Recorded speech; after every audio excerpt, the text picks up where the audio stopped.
Hey.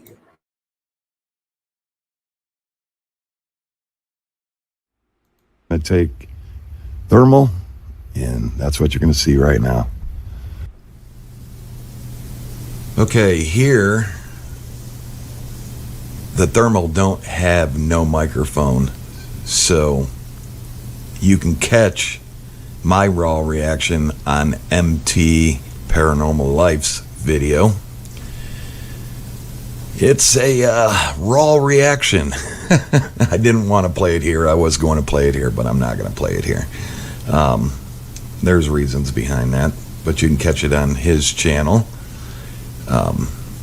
It was very choppy when I added it here. I don't know why, but yeah, crazy. I really thought it was the moon, and it wasn't. There was no moon out, and moon don't fluctuate like that, and I can't even get the moon on thermal.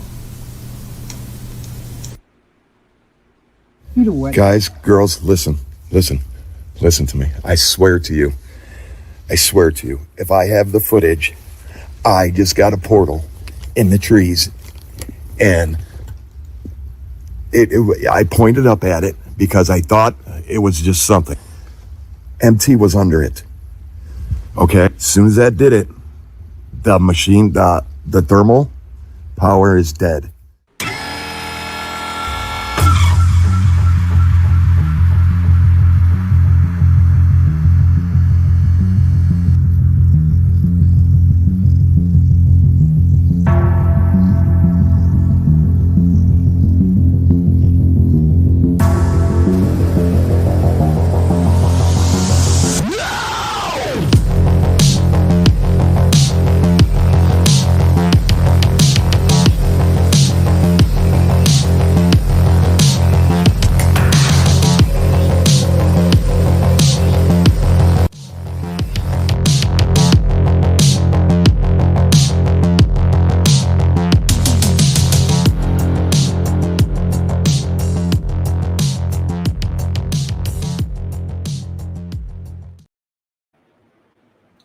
That's some badass music, bro.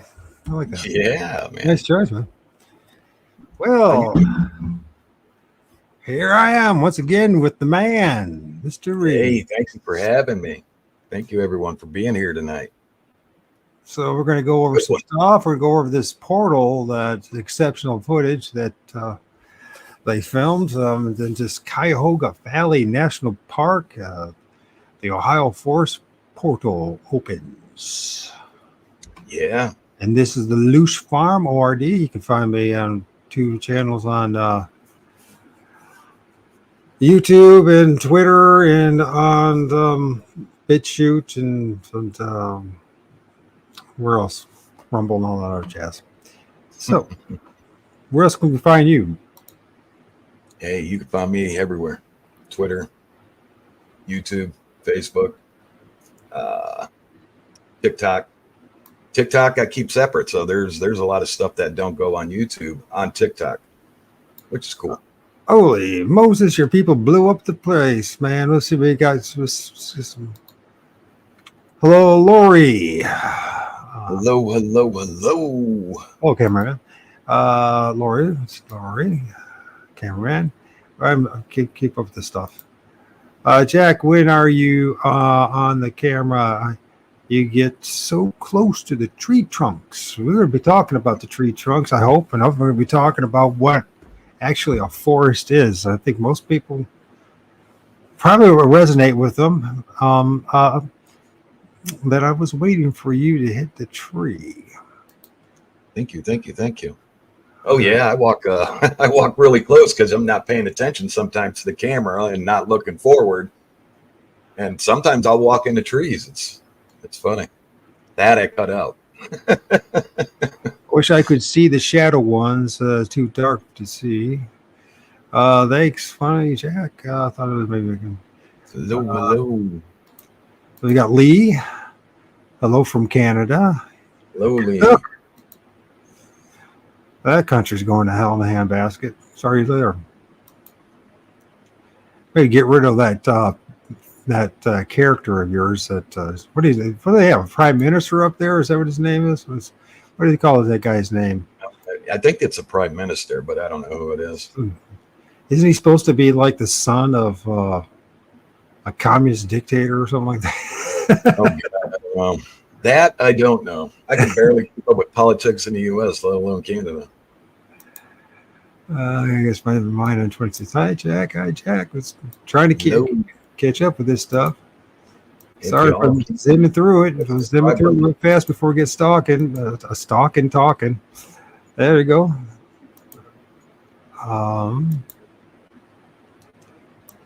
Hit that subscribe button. Hit that like button. Just so it is Justin Trudeau and what's the Fidel Castro? Isn't he supposed to be a illegitimate child of him?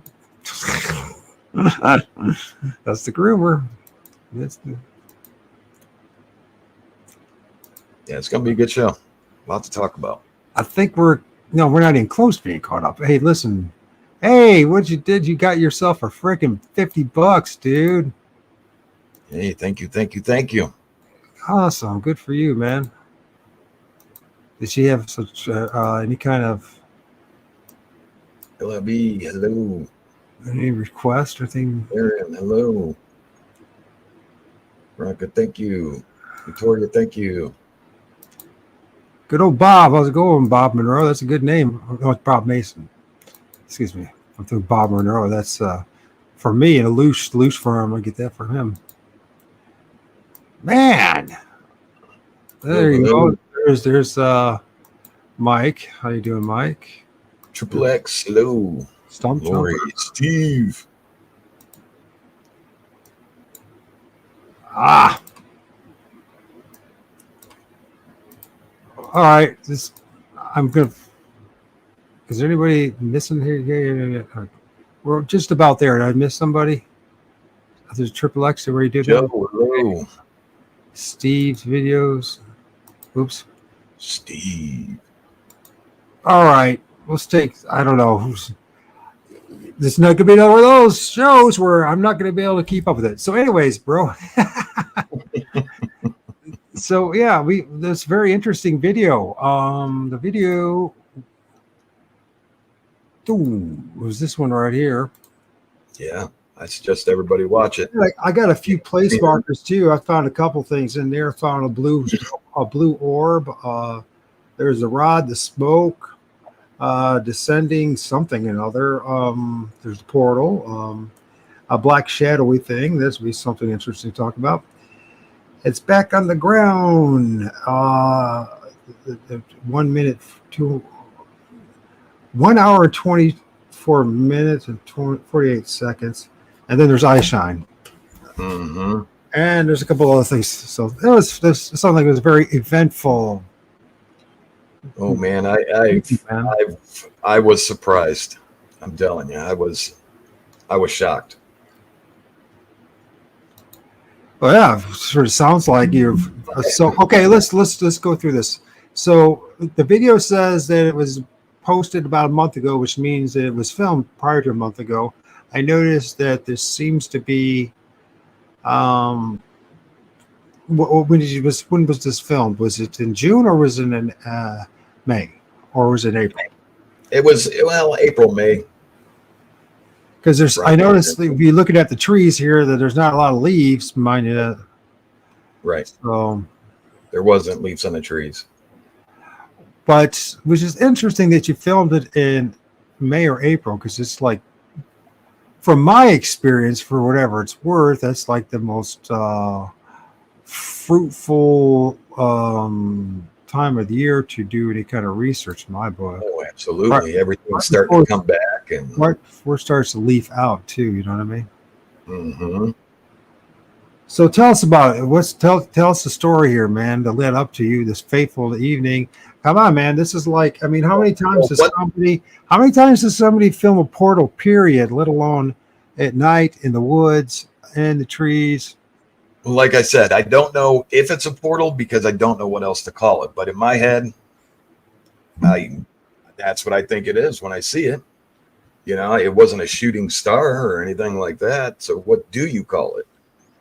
I mean, there might be a different term for it. I don't know if, you know.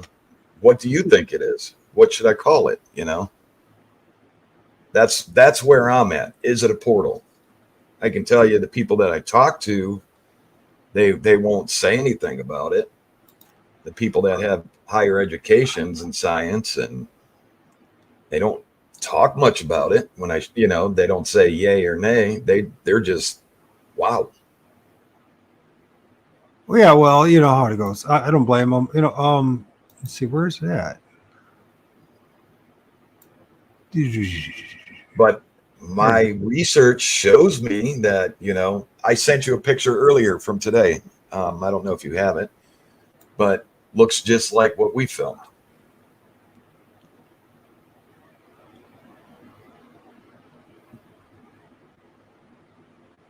Kind of strange.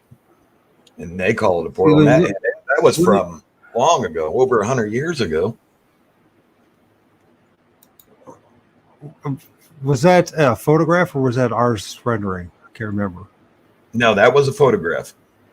Was it a photograph? Yeah. Well, let's go there first. Sorry about the slow.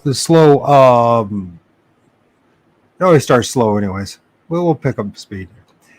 You can see in the video how it fluctuates, comes in, things are coming out of it. So yeah, this to me, that's whatever. I mean, not that anybody cares what I have to say. So, but you, but yeah. Well, I'm gonna have to.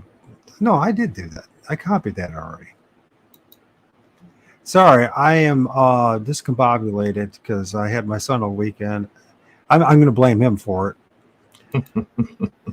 Yeah, he's not here to defend himself, so I'm going to blame him for it. That I just was super tired. T-Mac makes a good point. It did absolutely max out the thermal, and the sun don't do that. You can go shoot the sun with that thermal, and it's not picking up how hot it is. And like I said, we went back out there. We tried to recreate it. I mean, so yeah, the thing I've noticed too is a portals don't necessarily have to be in a circular shape. So they can be like a slit. They can be like have like a lot of branching coming out type of thing, almost like tentacles coming out. So I know it's supposed to be a legit photograph, huh? Yeah, it's supposed to be. What's the thing in front of it? I have no idea. Came out of a book. It's like a mirror. Maybe a shrine of some sort. Yeah, I don't know. These people all around there, huh? Yeah, now, I've seen several other people film something similar to that, especially out west and Arizona and New Mexico, something like that. Good forms. So, let's see.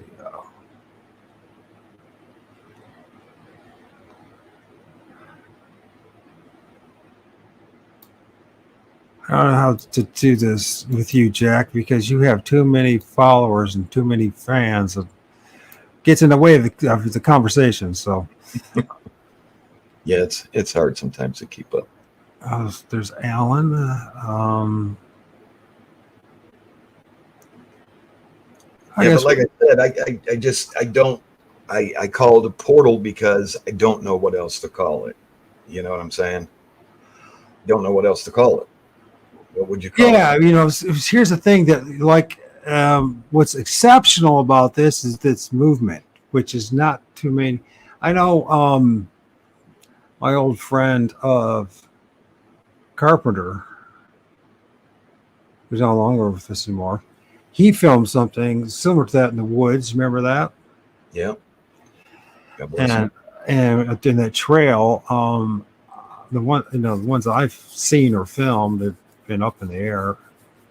One was in actually my neighbor's yard, 2022, and it was circular like that, but it had three entities in it in the form of a triangle, the one on the top and two in the bottom.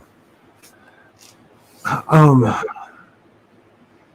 and of course, when I went and get the camera, it came back because it took me about 2 or 3 minutes to register what the hell I was looking at because I had dumbfounded what I was seeing at 1 in the afternoon. But Yeah.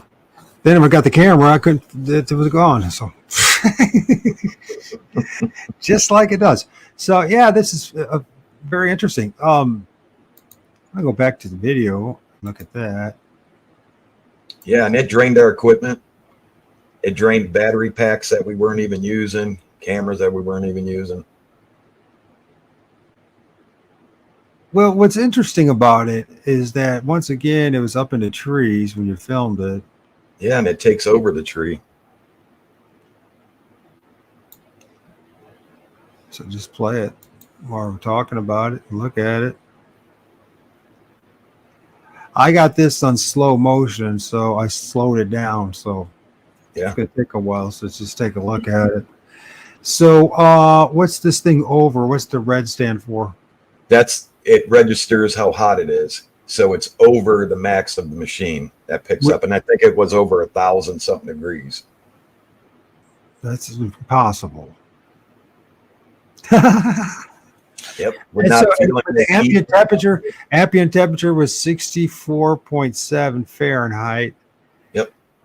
What's this thing over here to the side? This one right here. That's just going around picking up, one is picking up what it's the temperature on that dark circle, and then now it's just going around picking up ambient temperature.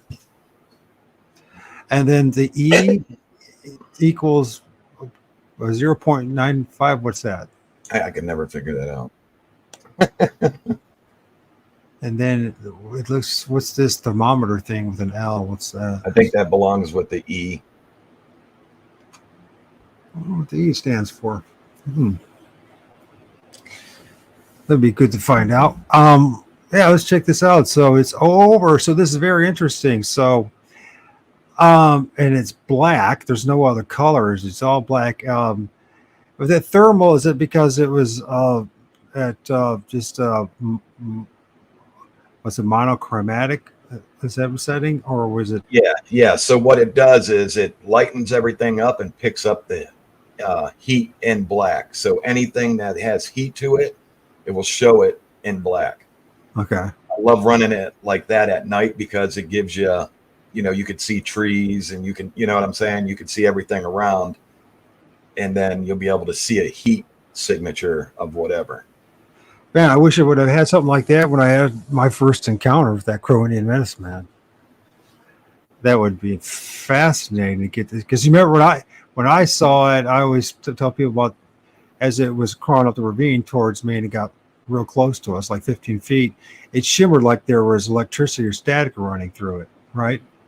It or like every fur on its body was moving. It like a cat's hair or something like that, which I don't think that's. I think it was actually electricity was running through it, and so to see this and to see the temperature, see it with the so that temperature is at 278.2 Fahrenheit. There, not at 1,000. So. And that's when it goes back at its farthest, I believe. Okay. That's 281.6 Fahrenheit. This is freaking fascinating. Yep.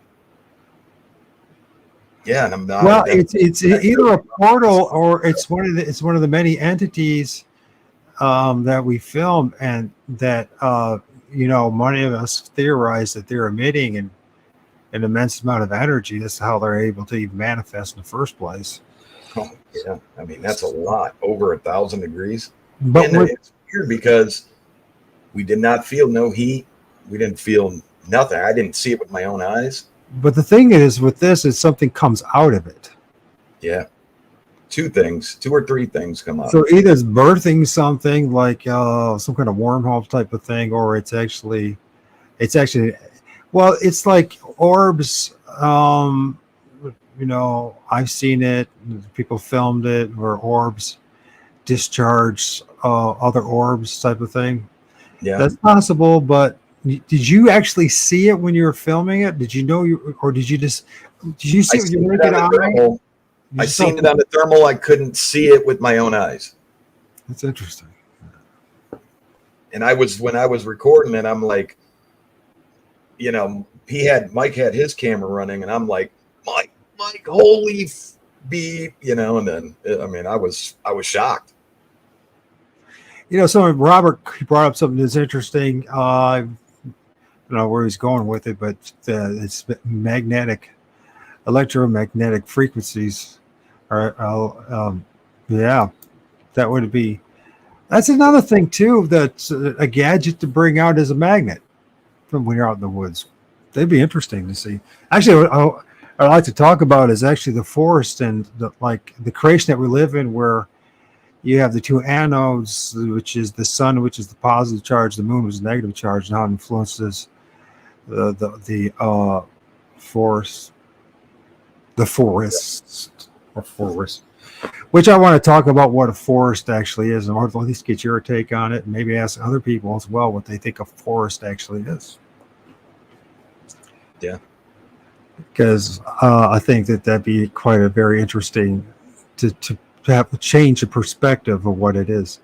What's fascinating too, when you look at this, that you look at that, and then also the trees and sky around it, the branches connecting to each other. And you know, I argue, and Jack, I don't know how you feel about this, but the trees are like the neurons of this creation, and that they themselves emit. They're like themselves are a portals, if you will, or a highway that allows. So they emit a lot of energy. Like you film something similar to this. There's a couple images out there or video of like something that actually even looks like a Sasquatch popping out of a person. Some people call them jinn or whatever, you know what I mean? Yeah. But the fact is, something that's like in order for them to manifest or to project, it needs some kind of energy source. And we are bipedal walking batteries, and trees are batteries as well. Absolutely. You know, or they're like, if you think of they're like each one of them is a unique, like a telephone wire or cable, and when you put them all together, it helps to generate an immense amount of energy. Yeah, all trees are different though. They don't all emit the same energy. There's trees that emit more energy, and there's trees that emit lower energy. I mean, we proved that. What's your discovery? Which ones? What's from high to low in trees? Like we went out and we tested on, I think it was pine. So they're the highest? Pine was the highest. Okay. Yeah. That's interesting. Pine was okay. Yeah. Pine was the highest that emitted the most energy in the area that we were in. I don't know, you know, about every area, but sure. We did this on film, and we went out and tested, and then we played different frequencies. And the thing I noticed that I didn't notice at the time, but a couple weeks ago I rewatched, and you know, because I really stopped doing that part of the research. You know, I kind of came to my conclusion. Yeah, trees emit energy. We know that they emit different energy. You know, and I went digging a little bit deeper to find out that trees and plants they know when we're next to them. That's weird. You know, they could see us. They can see what color t-shirt that we have on and don't have eyes. How weird is that? Well, at least eyes like what we... Right. What we consider to be eyes. Well, it's interesting about this heat too. When you think about the heat that's being emitted here, it got up to 200 and something. I can't remember what it was. There's always, but you know, even at 172 degrees, that's enough to burn you. Yeah, and it's not that high up. It's almost to the top of that one tree. It's not, you know, it's not like it should be setting fire to the trees, right? And we should feel some kind of heat. And we didn't feel no heat, but I can tell you what, it was like something drained drained us of our energy. And I can tell you what, the next day, and Mike could say the same thing, I was dehydrated. I mean, I was drinking. Well, look at the Fahrenheit temperature, ambient temperature around it dropped too. Look at how much it's dropping. Mm-hmm. You know, I'm playing this really slow. This is the whole time. What's the length of that actual video? If you film it, is how many? Was it even a minute? Wasn't even 10 minutes out of it before it killed the thermal. Yeah, but the thermal. How many minutes did you actually of that we're looking at right here? Did you film it for 10 minutes in total? Yeah, it was like about 10 minutes of video. Well, regardless, if it's 1 minute, 10 minutes, or an hour, it's dropped. The ambient temperature around it has dropped drastically too. Yeah. I also noticed it's dropping along with the the heat's being emitted from the now look how did it drop. It went below freezing. Yep. Did you notice that? Yeah, that's the weirdest thing. That's why I said the temperatures fluctuate so weirdly on there and we didn't feel nothing. Dude, you hope you patent this, you hold on to this, you take credit for this, you make sure this is important video. This is really extremely important video. If anybody is poo-hooing this, they didn't spend any time looking at this. Yeah, I've offered to send it to people. I've sent it out, and they've tried to do whatever they can, and they're clueless on how this happened. We've even reached out to the company that made the thermal. All right, I'm talking about who are poo-hooing you? Other fellow researchers? Yeah. In quotes, researchers. That's all I hear when they do that. When you try to reach out, and I'll be honest to you, when I reach out and then somebody says blah blah blah blah blah, it's like I don't even hear it. So it's shrinking in size, but still maintaining its real high temperature. Yet the ambient temperature is dropped from 64 something degrees to below freezing. Now it's a little above it. Yeah, that's fucked up. Yeah, there's. Sorry my language, everybody. That's really fucked up. Oh, that's what I said that whole time filming. I must have dropped 50 of those F-bombs. Right now it's 26.5 ambient temperature. So not only is the orb or the portal shrinking size, still maintaining a relatively high temperature, yet the ambient temperature around it is dropped drastically. Now it seems like it's taking forever, folks, because I got a super slow motion, so we can really observe it instead of just the minute or two of what it was. Or was it even a minute? I don't know. Yeah, and then I've had somebody tell me that it's down to we did fireworks off, or we went up there and put a heater by the tree, and it was just like, oh my god, that's some stupid comment. People make a lot of stupid comments, don't they? That's for sure. They don't think through stuff. I'm like, he was filming this the whole time, and I was filming with the thermal. Is it now up to 210? Is that 210 or it's at 2,100? That's 210, I believe. Now it's gone up. I mean, that's enough to freaking cook you. The trees should be have a severe. I mean, when you really think about what's going on here in this specific location, between one area is the ambient, the temperature where you're standing is 64 degrees. The ambient temperature around the we'll just go with the portal or what I'm do. Yeah, portal is most like what it is. Got up to almost 300 degrees before it peaked out. Wait till it kicks back up, then it goes. You'll see it rise to like 5. Yeah, but think what I'm trying to hear.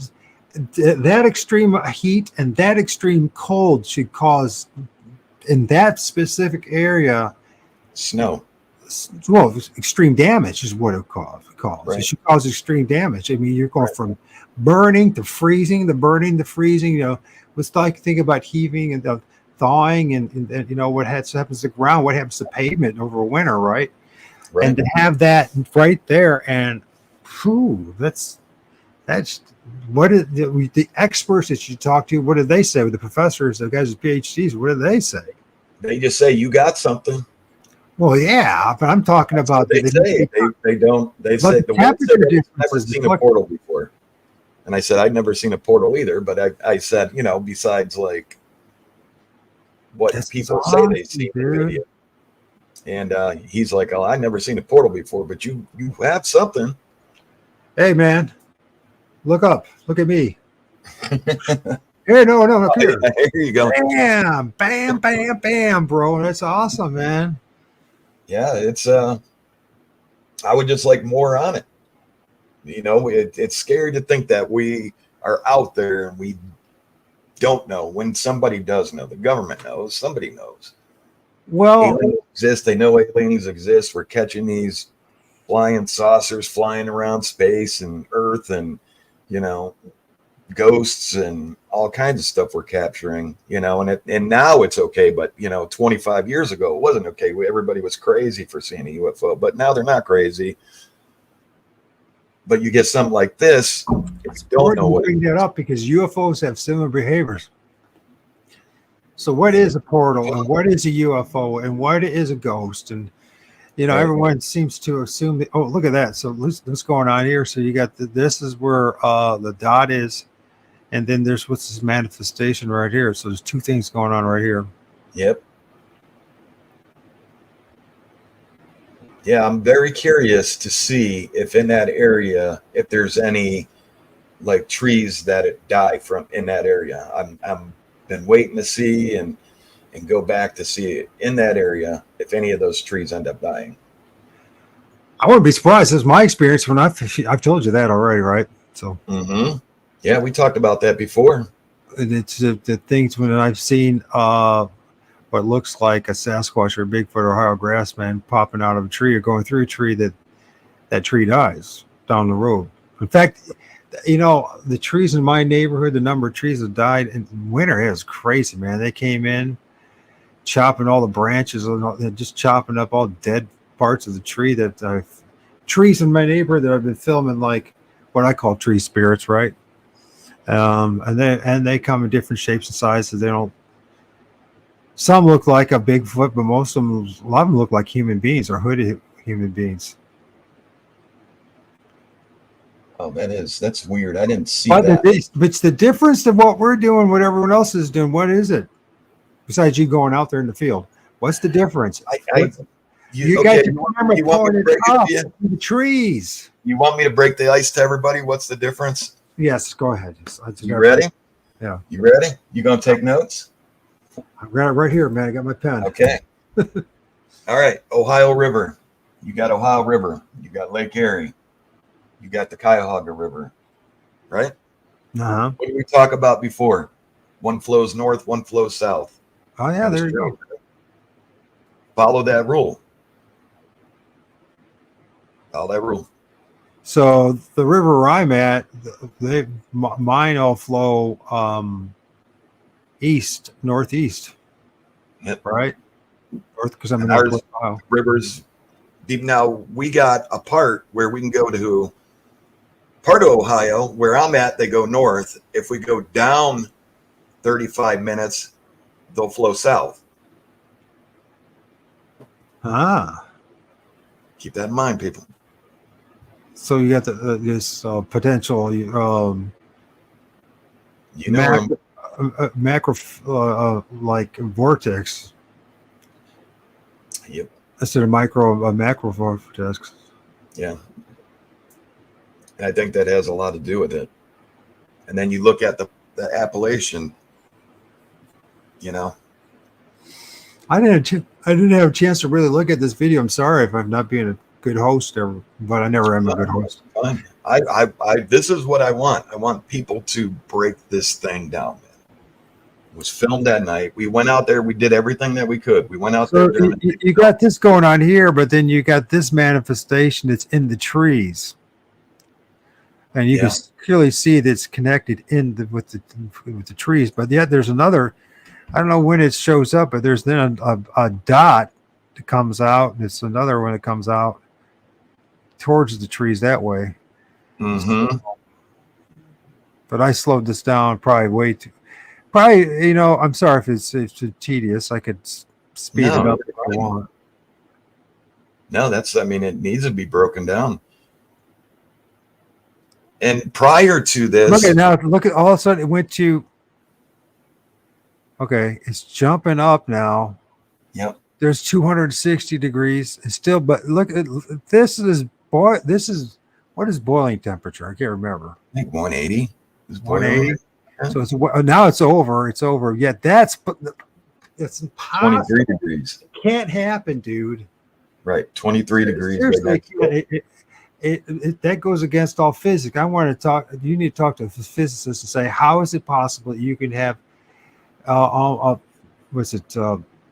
9 degrees below freezing, and then it's at this, but you can see right there, it's below freezing right there, and then there's that. Right. This, along with this whole thing too about the sun and the moon, and the moon produces a cold heat, and the sun produces a dark heat. Right. And this is another thing to think about here. It's crazy. Right. And it wasn't a shooting star or anything like that. And I mean, I know of shooting stars to where I see a shooting star, you could see one. And the fluctuation of temperature, we're talking minutes, we're not talking hours here. We're talking minutes. Right. And this is really slowed up. I mean, right. But prior to this, a week or two. Look, it just jumped right there up to 61 degrees, just like that. Like that. Yep. So maybe it's sucking in. I mean, possibly it has something to do with the camera, maybe. I doubt it, though. I mean, that's a green reflection. The company said what you seen. There it is, right there. Oh. There's shoot. I'm gonna go back. Yeah, but prior to this, a week or two prior, I believe. So watch this. It is in the tree and it's moved. Watch. It comes from the tree. It pops right there. It's coming down the tree. Oh yeah. It's coming down the tree. Yeah.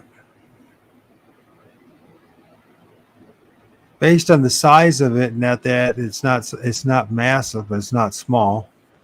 And there it goes from there. It leaves the tree. Look at that. Yep. And it's not an artifact. I paid enough attention to know that can't be from his movement, from him moving around. Right. Then it's going back to the tree. Mine with the portal right there is getting bigger too. Yep. Now it's like right in the trees. At the top of that tree, it's like in it. Right. Yeah, but prior to this, Mike, like I said, it was a week, 2 weeks, maybe even 3 weeks prior. We all went to the same area, and looks like you got a new member there, boy, brother. Yeah, we got some weird screams. Sorry about saying boy. I said brother. Is that a new member for you? You started? I'm not sure. I think it's you. I don't have members. I have. Are you streaming to Twitter? Yeah. Yeah, you got. Oh, is that maybe from? Hey, Karen. Yeah. Nice to meet you. If you're with me, I saw a UFO zip out of the blue sky. Time as man-made portal is passages of your choice of life. But I dreamed a beautiful dream. God loves us all. It's a question of thought. I don't know. Okay. All right, man. Yeah. Yeah, and that, like I said, 2 weeks prior to that, we went out there and it got crazy. I need to stay focused on this while you're talking because this is important. It's a very important video. It was a crazy couple weeks of going there.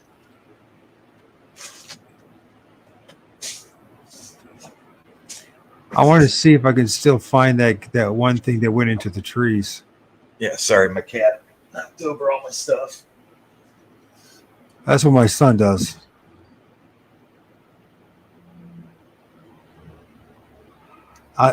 He's 13. He'll be 13 next month, and I've given up on. yell now. Well, I still yell once in a while to clean his room, but I've just pretty much given up on it. So. Yeah, but this thing, whatever it was, drained battery packs that weren't being used, cameras that weren't being used, equipment that wasn't being used, and drained this thermal. So gold is a melting point at 2,000 degrees Fahrenheit. Is that what it is? Gravity, electromagnetic. They say UFOs follow ley lines. This they say, but there's no evidence in that.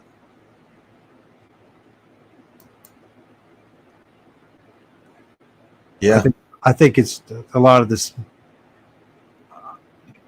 I think there's the problem with the thing is when you look at ley lines, you look at there's so many of them. yeah. So which ley lines we're talking about? You know what I mean? Right. It's how I see ley lines today. I know when you first learn this stuff, they show this stuff and it's coming from this point and that point. They show these lines on a map, but the ley lines to me are a lot more like the branches and the trunk of a tree. Yeah.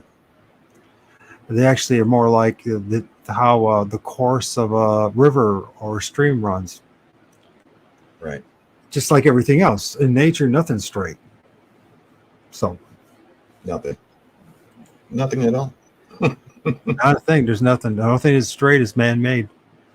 Mm-hmm. A straight line is man-made. So there's there's something going on up here now. Yep. You know what I just noticed too? It looks like from when that portal, look how small that portal or whatever is. Look at the heat from the trees. Maybe that did heat the trees up. The darker is the hotter the tree got. Do you remember the exact location? What's that? Do you recall? Did you mark? Do you remember the exact location where this is filmed? Oh yeah, absolutely. Could you find it again? Because I think it'd be a very smart move within a month to go and see what the side effects are. Yeah, maybe even sooner if you can, but if it within a month, absolutely. Yeah, I know exactly where it is. I will never forget this. Mid-South Sasquatch is here. Hello. I'm on my phone. What 8 we looking at? Oh, we're looking at well, you tell them. Well, like I said, I don't know what to call it. I'm calling it a portal, but it could be something different. I mean, I don't know what I don't know what to call it, but a portal.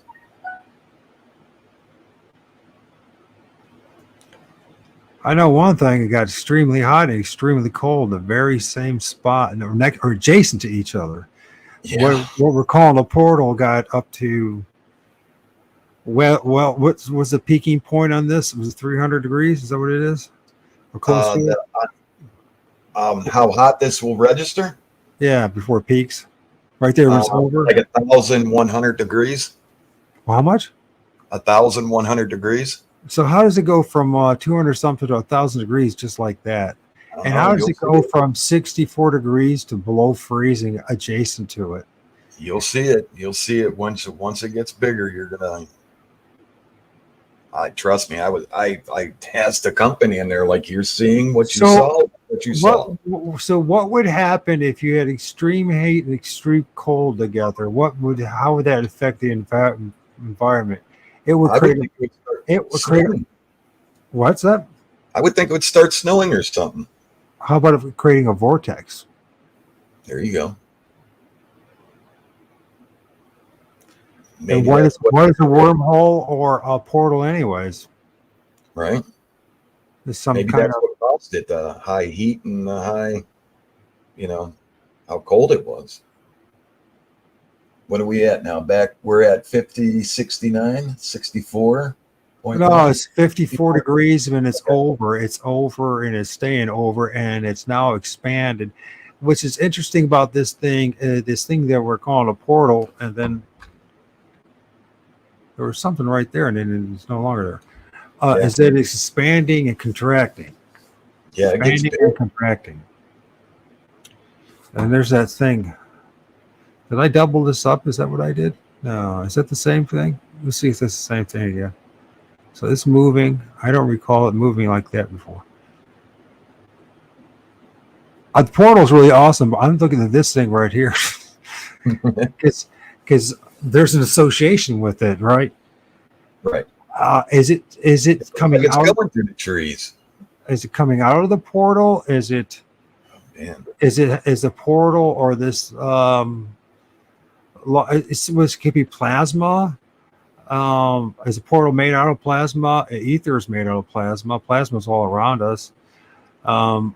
There's sentient plasma that scientists are researching on and say that it is real. So basically, it's a living sentient. It thinks for itself. Yeah. I wonder if you flew a plane or something into it, would it be less like an effect like the Bermuda Triangle? Would something disappear? Or like the one plane that everyone's been talking about the past couple of years, the one that has the three that circle around it and eventually vanish. I can't think of it. If you guys remember what I'm talking about, put it in the chat. I mean, you don't expect something like this to happen. I mean, that whole night was just the big flash behind MT, the orbs that I was following, things going into MT and flying out, and I mean, it was crazy. Well, my theory is that when an actual portal does manifest, that entities spill out of it, and it's not just Bigfoot. You hear what's like the one Matt, what's Matt's last name? He's the one that wrote the book and said that 6,000 Bigfoot came out of a portal, and maybe they did. I don't know how you count it and how you know it. 6,000 an awful lot.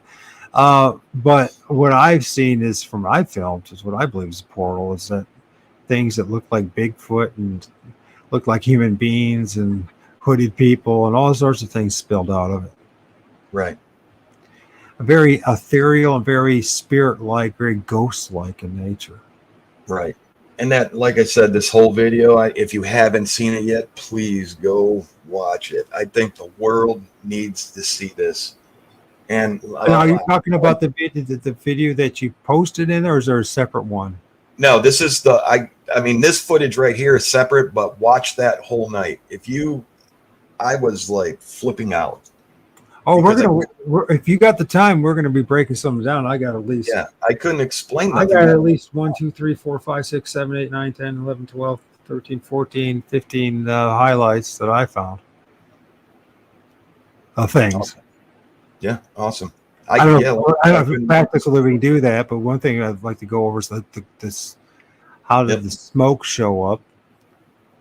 Yeah. I mean, were you smoking at all during that time?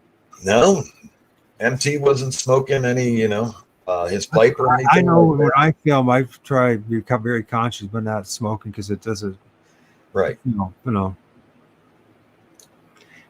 That way, at least I know when somebody accuses me, "Oh, you were smoking a cigarette or smoking something." I know I wasn't. I know what I was doing.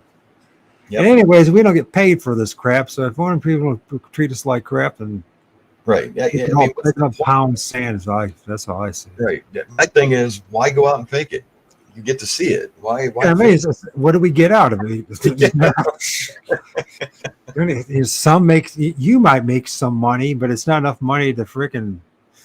I mean, I just don't understand it. There's no way paying the bills. One thing it might help pay for the cameras and for the trip. That's about it.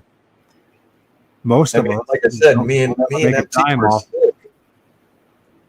The next day we were. I mean, I was in bed. I thought I was actually. Now there were owls that night. There was at least 2 owls that were communicating to maybe 3. They're communicating to each other. I heard that. But if based on the temperature fluctuation and basically the heat, if there was an owl next to it, I think we'd been a little agitated from it. Oh yeah. That night when one owl started, and it was just a short. Well, it can't be an owl. I'm over here and he's over here. That it was kind of like telling each other where they were, and then that was it. It's like it's perched itself right there in that tree. Yeah. I don't know, the rest of you might find that boring, but I find it absolutely fascinating. It's data. Especially after you spend the hundreds of thousands of hours that we have staring at freaking videos for real. Oh man. Well, you're looking for little the nuances and many contradictions and what the hell's going on there? It's crazy. We got about a couple of minutes to do that. Let's see. Yeah, we got about 2 minutes left of this. Yeah, it was crazy. Then we played the original video again to show people how actually short it actually was, and this much was going on in such a short amount of time, and the severe fluctuation in temperatures, with the ambient temperature around it, and with the what we're going to call the portal, because what else we're going to? It just moved. Yeah, it did. What is it doing? Is it going? Yeah, like I said, maybe it's not a portal, but I don't know what else to call it at this period in time. Well, it's about as best. Why not? Yeah. I mean, what else do we got to go for as far as a portal? This might be actually, of all the images and videos that I've watched over the years, this is one of the best things I've ever seen. Yeah, this was the Cuyahoga portal opens. It's about a month. Well, yeah, a little over a month. I've seen stills and stuff. You know what I mean? But it's never seen anything in action. And I don't think anybody. The closest thing that I know of is Scott Carpenter's his thing, and even that was not as like this. This is wild, man. Yeah, I've told people, I've sent this video out and got answers back like, we don't know. Okay, well, you got something, that's for sure. Oh yeah, No shit. That, or I'm at that point. They didn't say anything about the heat. Oh yeah, they talked about it. I mean, that was the big talk for like a week and a half. You know, the heat, and and then it went into, why are you calling it a portal? And I say, like I said, I don't know what else to call it. Maybe it's not a portal, but I don't know what else to call it. Oh, it moved. It was right there, and then it moved. Its head moved. And there's moving. Yeah, looks like it's flying. No, I don't think it's moving towards the tree. What is it? But I can tell you this: the video just hasn't done nothing. I mean, and my goal was to let the world see this and try as many people. Oh, there it goes. Yeah, that's how it always goes, dude. Every time anybody films something that's legit, it just goes right over under the radar, and most people can't even accept it. Or there's so much cognitive dissonance. It takes a long time to get to where you're at, dude. It takes a long time where I've got it. Yeah. And then you try to share it with people, and everyone thinks you're full of shit. Yeah. Because they're used to just listening to Wes Gerber or whatever his name is. They just want to hear the stories, and I don't blame them. But but if you want to know the truth, you got to let go of the stories. Yeah, there's a lot of people out there doing a lot of great work, man. And now that goes both ways. Now there's some people out there that are just, I've shaken my head, going, "Whoa, what?" And there's some people out there that don't get, their videos don't get the notoriety that they should be getting. That's how it always is. Yeah. It's how the sluice farm is. It's the slow trap matrix we live in, man. Yeah, this is great evidence. And I ask anybody, break it down, man. Anybody, scientist, anybody, just tell me what it is. Tell me what it is, bro. I don't know what the hell's going on here, man. Tell me what it is. Why did we see? How would I know? I'm just a physicist. I got a job at freaking university. I can't. Yeah, I can't why did I jeopardize see my those tenure. things exploding? I filmed those things popping behind MT, and then it was just crazy. Like, why did that all happen? And take thermal. Can you guys hear that? Right now. I can. Okay, here the thermal don't have no microphone, so you can catch my raw reaction on MT Paranormal Life's video. Yeah, because he never stopped filming. It's a raw reaction. I didn't want to play it here. I was going to play it here, but I'm not going to play it here. There's reasons behind that, but you can catch it on his channel. It was very choppy when I added it here. I don't know why, but yeah, crazy. I really thought it was the moon, and it wasn't. There was no moon out, and moon don't fluctuate like that. And I can't even get the moon on thermal. No, it's that. That's the thing. Is that moving? Guys, girls, listen to me. I swear to you, no moon out, and moon don't fluctuate like that. And I can't even get the moon on thermal. Camera? Is there something in? I don't know. Maybe that's from the camera. Guys, girls, this channel. It was very choppy when I added it here. I don't know why, but yeah, crazy. I really thought it was the moon, and it wasn't. There was no moon out, and moon don't fluctuate like that. And I can't even get the moon on thermal. It's kind of it's being influenced by the camera. It kind of looks like it is. I don't know. Guys, girls, listen to me. I swear to you. If I have the footage, I just got a portal in the trees, and I pointed up at it because I thought it was just something. MT was under it. Okay, as soon as that did it, the machine, the thermal power is dead. Okay. Something's going on there. There seems to be either it's influencing the camera itself with a part of the dark spot, but the dark spot that's separate from what we're calling a. Yeah, when you speed it up. This thing right here,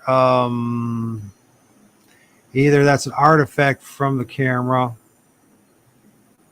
but I don't know. That's I have to really. But this one definitely isn't. So Right.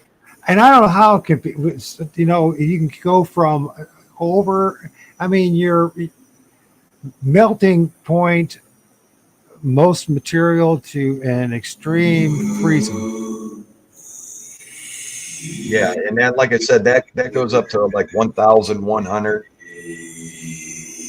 and that's the hottest it will pick up. Did you guys hear that? It sounded like a ghost, didn't it? So, anyways, it's very cool. So, tell us more about what does everybody else think? What does the rest of the crew think about this? We're all stuck at the same point. Don't know what it is.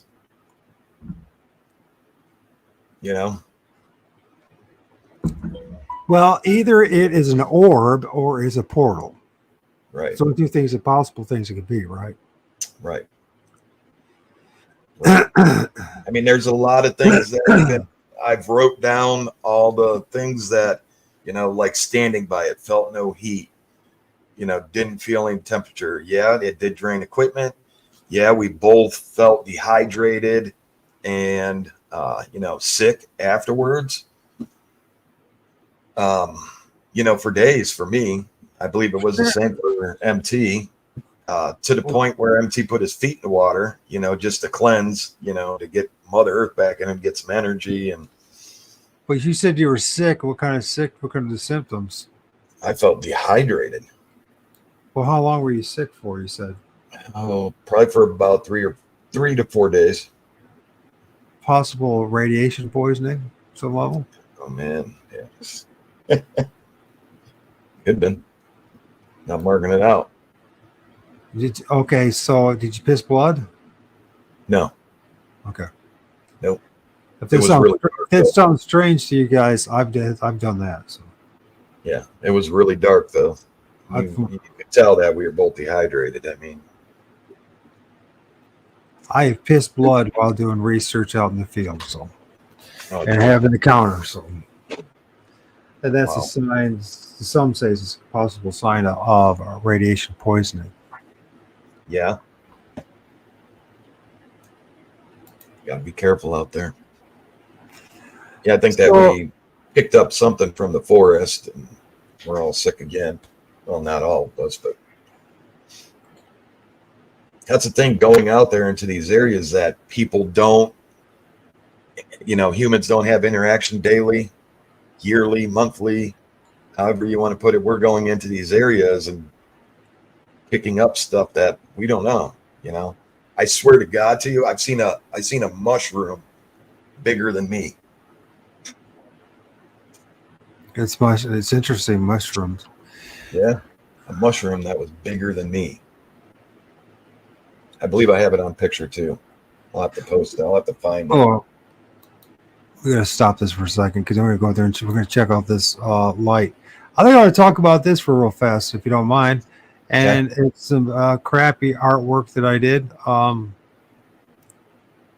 Point behind it is this. So if one can visualize what the heck, Yeah, I got what you're saying. I get what you're doing there. because I wanted to talk about what a forest is. Not necessarily what a biologist or a botanist would say, but I guess what I would say what a forest is, and see what you think of it. Okay.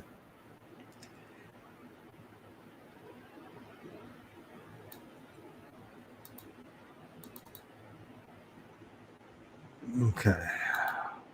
What just happened there? What happened there is me screwing up again. Okay, so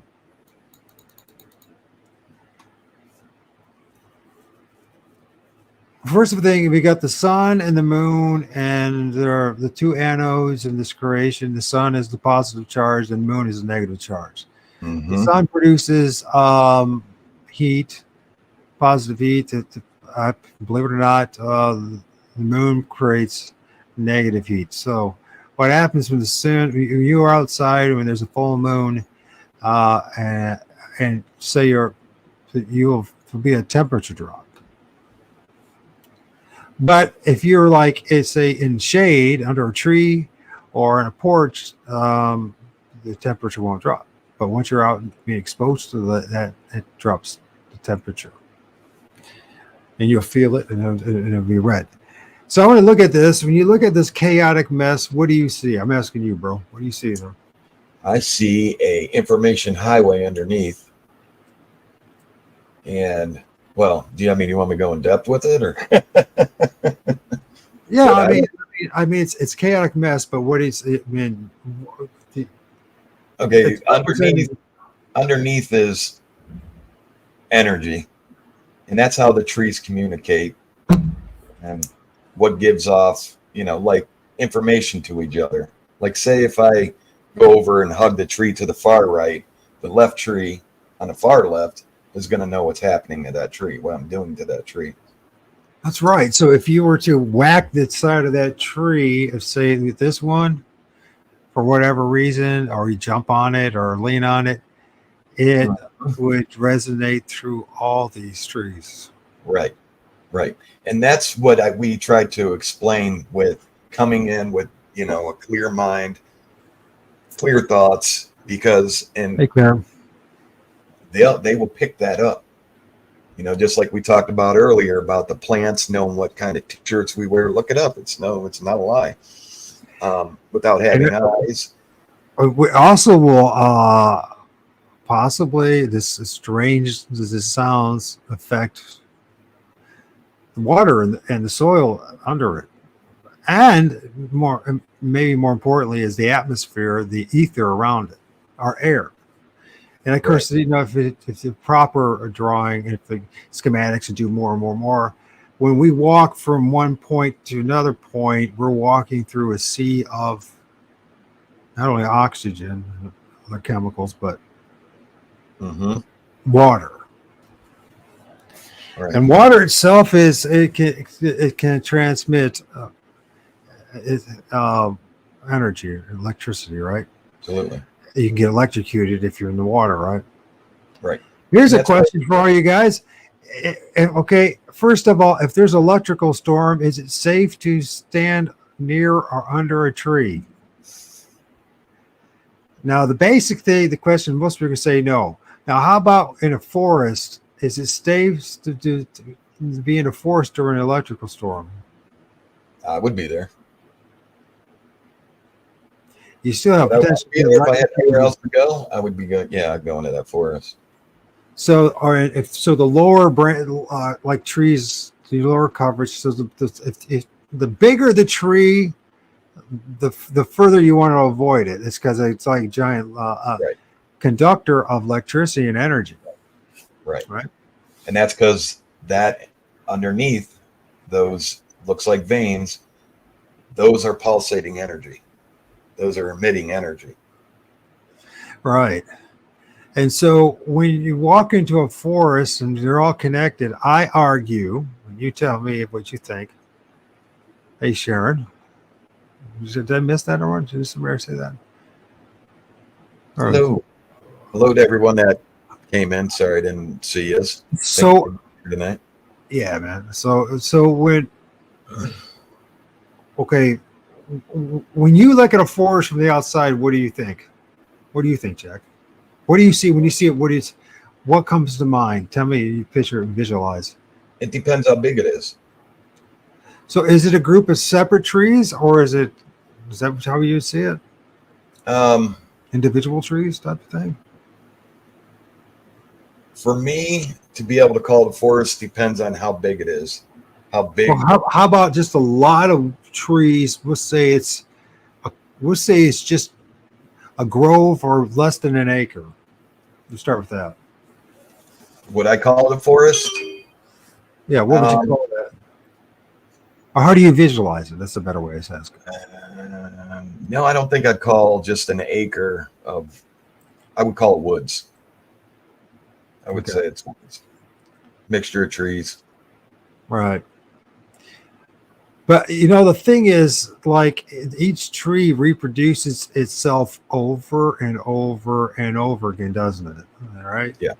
I mean, it looks different based on environmental conditions and where its location, you know, availability of sunlight and all that other jazz. But it's basically the same tree over and over and over and over again.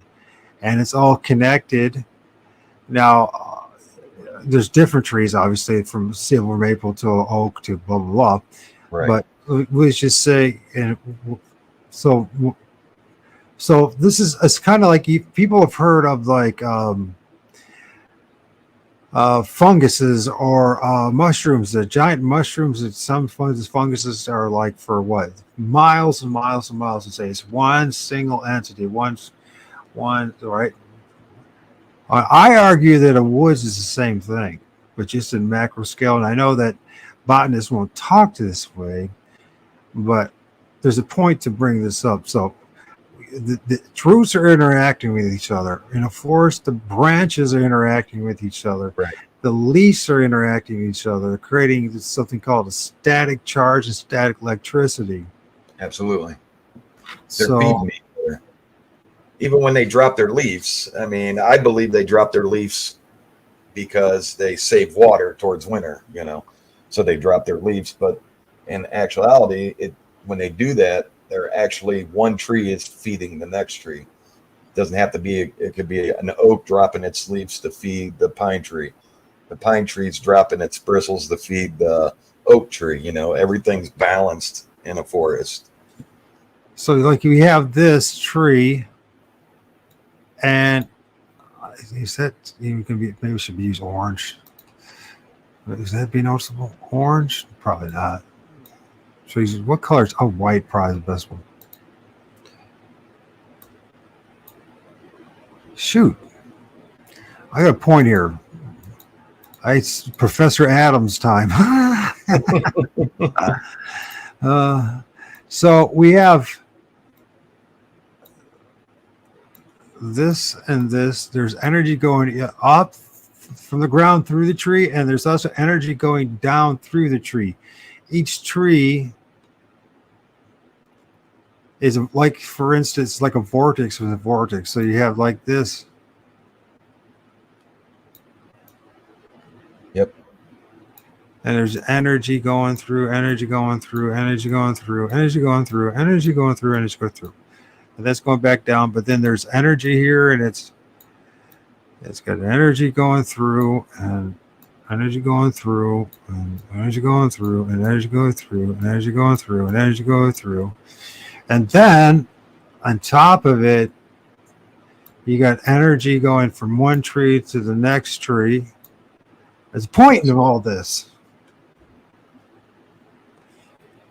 And I believe when you go say a lot of woods that you end up, they become an organism. They call them like a biome, but if you look at it more holistically, it becomes a living sentient being. Right. If that makes any sense to people, as crazy as that sounds, I know it's probably a hard thing to swallow, especially for maybe guys, you guys, outdoorsmen and all that kind of stuff. So my point is try to get people to look at the woods differently. And not just as trees sitting there, right? Or squirrels are sitting there, just trees standing there. That when you walk into a forest, you're actually walking into an, I call it a sentient being, but it's actually a collection of sentient beings. Yep. Kind of like an orb has at times has multiple beings within it, and sometimes just one being. And this is, I find there's a lot of significance of what I'm trying to say here. If I could just say it the right way, maybe you can help me out. So if you just put it this way, we talk about this whole thing about you guys recognizing that you're going into someone else's place, right? A lot of times you'll show respect to them and all that kind of stuff, right? Right. To the spirits. Yeah. And always touch a tree or. So what I'm trying to get at here is that this is why it's so I personally think it's easier to have a poltergeist experience, to have some kind of supernatural experience, to actually even have a UFO sighting, see orbs in a forest than it is in any other location on a terrestrial plane. 100% with you on that one. And the reason why I believe that is because of the amount of energy that a lot of woods or a forest makes. And it seems the larger the forest, the greater the forest. I don't know if you guys ever noticed, anybody's listening here, and you've ever, people talk about how majestic it is to go to the forest, or there's some kind of atmosphere. There's something different about it. You know what I mean? Of course, if we have a philosophical discussion about it, or the practical, pragmatic discussion about it. Right. Simply like you're just walking in a forest instead of, the mundane freaking, life that we have, that we've created, of the boxes that we live in and the designated highways that we've created for our cars and etc. But you go into a forest, there's an energy about it that people talk about, and because there really is an energy that's going on. Absolutely. So you're walking into a sea, and that's why I feel it's so important, because then all that energy at certain times of the year and certain points, I think, this is my personal opinion, you tell me what you think. I think that these entities we call BigFoot spirits feed upon the energy of these trees and all that comes through it, because there's an immense amount of energy, especially if you have a whole forest or even a lot of woods. Mm-hmm. And then you mix in water flowing, and we say this a lot, power line cuts, water flowing, lakes, rivers, streams. Toss that in with 1 billion trees or 1 million trees or 1,000 trees. And you just have, and this is where we say have most of our encounters and sightings. Yep. And what we film, and there's a reason for it. And what I'm trying to say, Trapper, what am I saying? Say, cameraman, Jack, is because we're not finding flesh and blood things. We're finding something completely different. And I'm annoyingly persistent about this, and that's why no one wants to talk to me, is that we're dealing with something that's ultra-dimensional. It is not, and I'm talking about Grassman and Bigfoot and Sasquatch as well. The time somehow, if it can generate enough energy to manifest through the forest, the energy of the forest can, I guess, haul off a gut pile or a deer, or one of us for that matter. I mean, there's reports of them trying to drag a person into a tree. Yeah. My point is that this is the direction we need to go as researchers in the future if we want to understand what Sasquatch really is. And it's going to piss off a lot of people. A lot of people have they've made a name for themselves. And I know a lot of people right now can't handle what I'm saying and think I'm back like Mr. Know-It-All, but you are verifying it as well on your own research. Yes. You guys are doing the same thing. And all the other people are doing the same thing. If they get past the religious nonsense or get past, right. I'm talking about the religious dogma coming out of the Bible and the Quran and blah, blah, blah. And I'm talking about also when it comes to the cult of Bigfoot. That's what's happened, and we all naturally went into it. It's kind of like the same thing when you think about people. A lot of people, they join a religion to find God, only to leave religion in order to find God. Does that make sense? Yeah, and what I'm seeing is the two sides need to come together somewhere and figure it out, because it's going to take everybody. I mean, I've seen things in the forest with my own eyes that were crazy, man. And I've had things like this orb, whatever you want to call it, pop up. I've had a lot of stuff. I've seen faces go into the trees, being in a tree.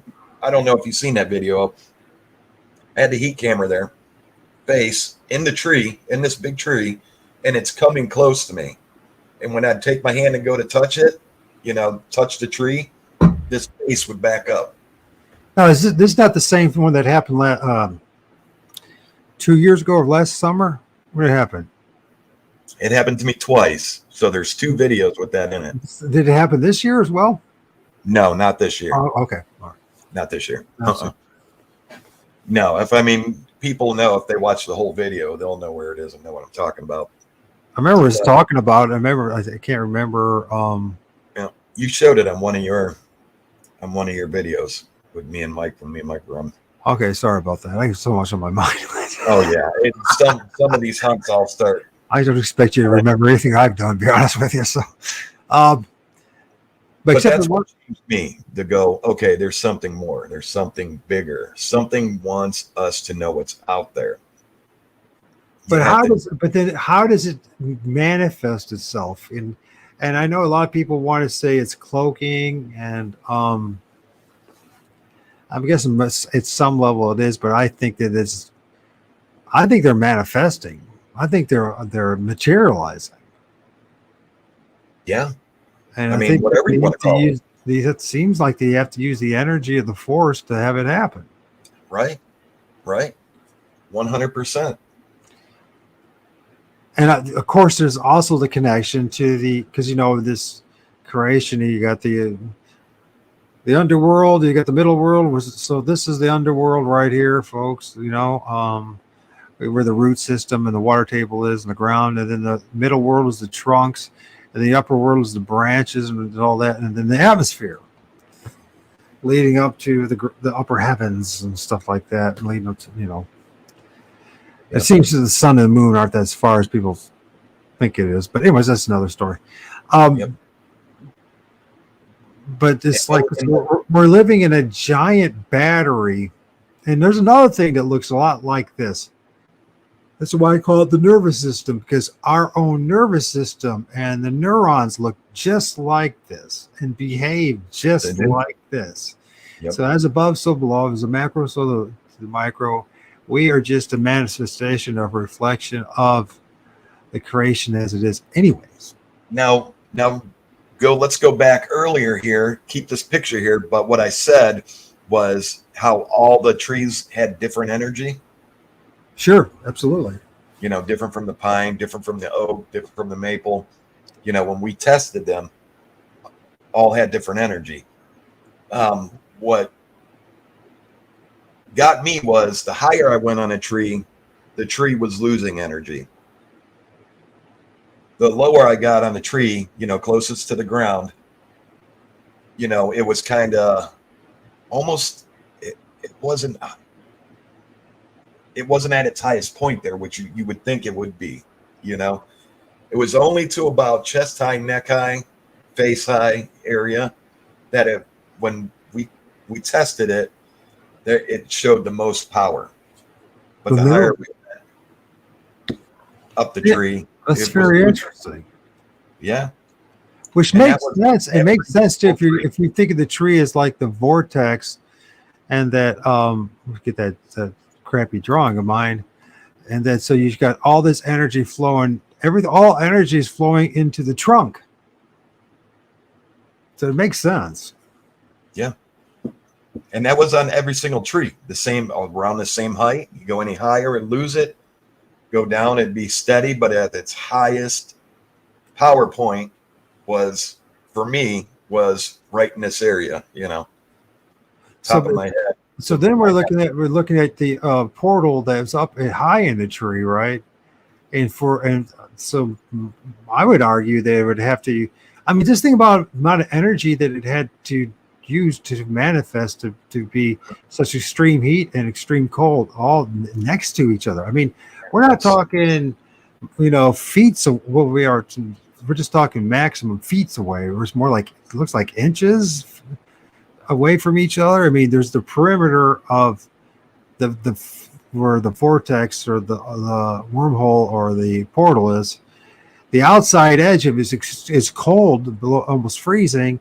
The inside and the core of it is extreme heat. Right.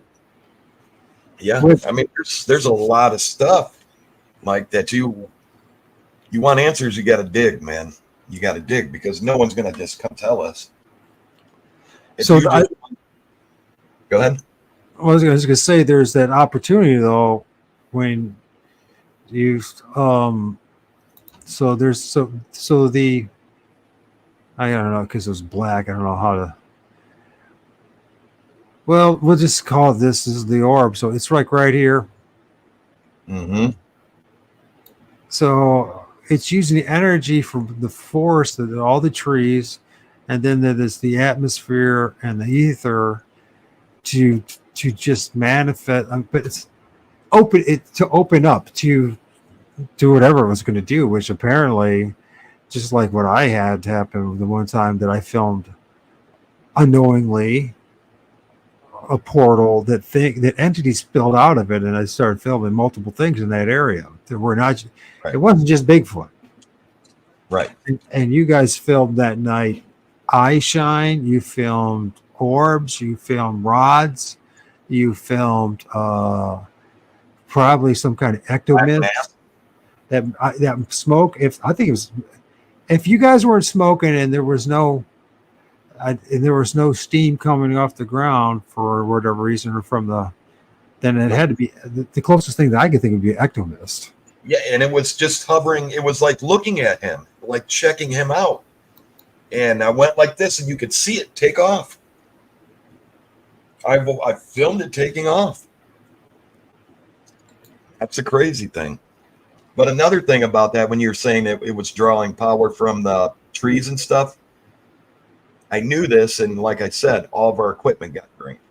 Power packs that were fully charged that we didn't use, cameras. So it's that- drawing energy from you guys, from your camera, your lights, and then from the trees around it, Right. and all that and the ether itself, in order for it to manifest. And it had to be doing something to us because, like I said, we were both felt dehydrated. I'm telling you, we were pounding drinks like this ain't working. And then it spills out these things, and this is like, you call these guys rods. I think that's the same thing, because I couldn't tell the rods. You guys seeing the rods, I was seeing something else. But of course, the camera reveals one thing, and the eyes see something different. So they're never going to be the same thing. And a lot of times you can't capture what you're saying. But this is what I call them Q-tips, and they look like an orb that's shooting off, but it's got this like. Mm-hmm. And I wanted to bring this up because of this, and because if you guys look, it's actually it's got two eyes. Oh yeah, nose, mouth, iris, nose, and its mouth. And so it's type of, we call them spirits, but are they really spirits or some kind of plasmic, ethereal, other dimensional being? You can't say other dimension because they're within our dimension at the time. So right. That could be other dimensions. Then you pointed out here, this is one of those two eyes that I missed. Yep.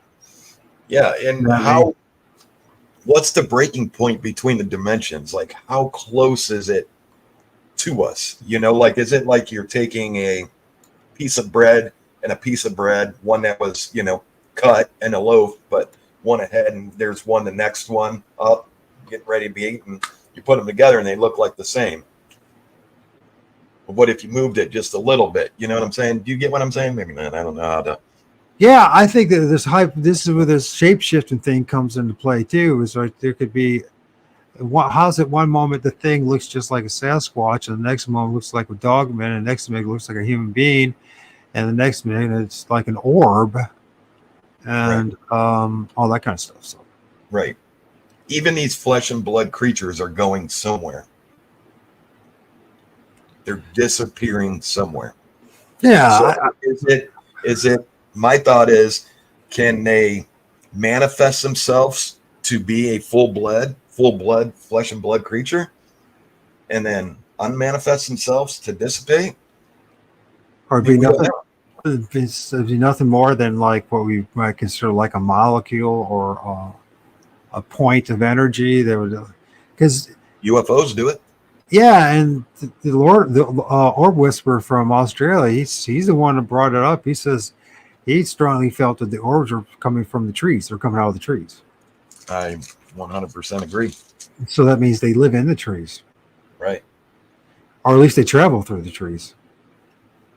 I seen those faces on Alive. One was on Alive and one was videotaped, but there was no disputing. It was definitely a face. You could see the eyes, nose, mouth. Like I said, when I backed away, it came closer. When I go to touch it, it would be like right here, and then be like, "Whoa! Like, what are you trying to do to me, man?" Right. Like, I'm shocked that I could see it.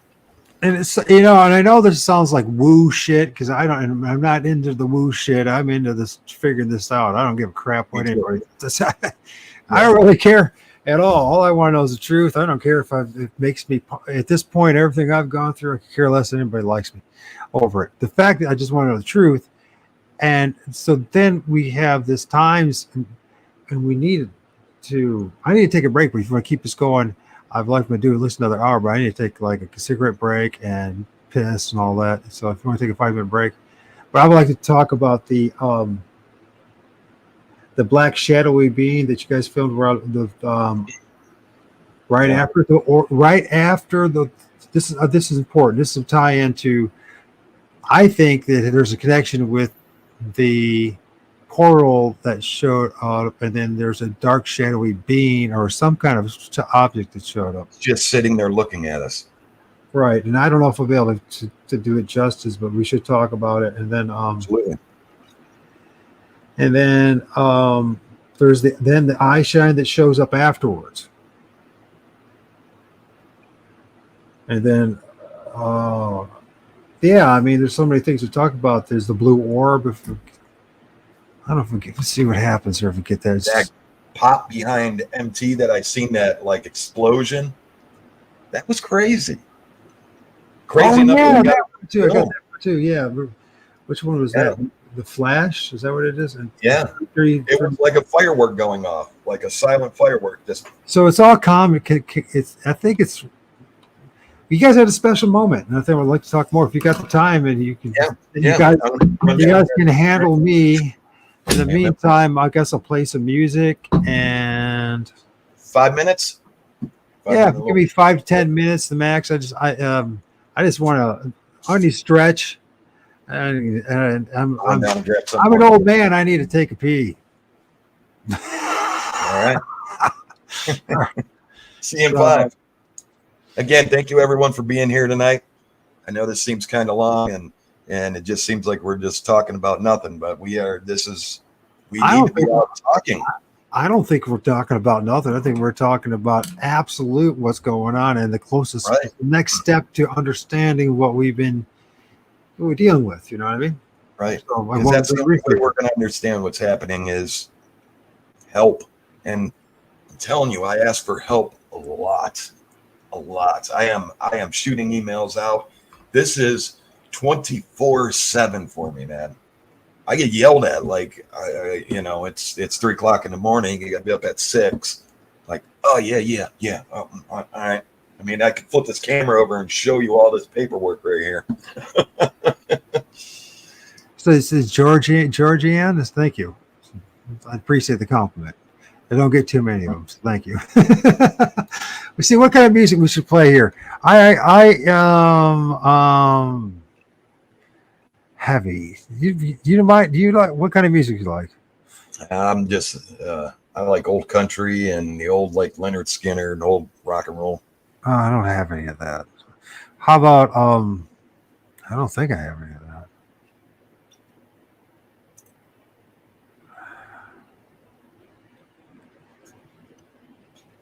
Yeah, I mean, I ask for help all the time, and people are like, nah. It's like, how you're out there, boots on the ground, and you don't want any explanation. You just want to that's all you want is just to shoot your videos, and yep. Okay. How about something positive? How about I'll play this? It's just kind of cool. Be a song. Oh, I can't remember the name of the band, but it's at the end. And there's some images and stuff. Yeah, it's called "Break the Spell." This positive one. Stevie Ray Vaughan. These are Italian bands, so this. Yep.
Hey,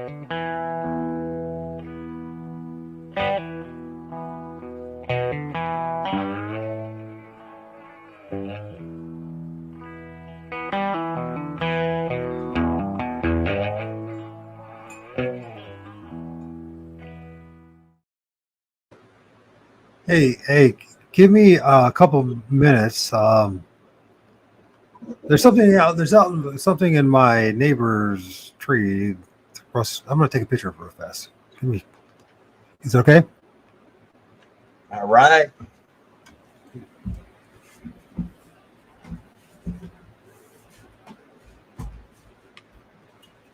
Thank you all for being here tonight, taking the time to hang out. Yeah. Do me a favor. Oh, yeah. Just talk to the folks. I hope it's still there. There's a head in the tree. It's there now. Yeah. That eclipse was crazy this year. That was crazy looking. That's for sure.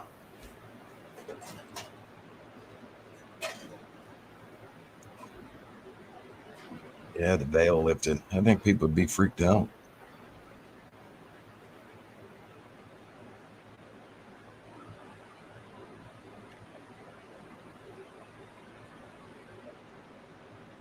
And I am no scientist at all, and I'm still trying to figure it out myself.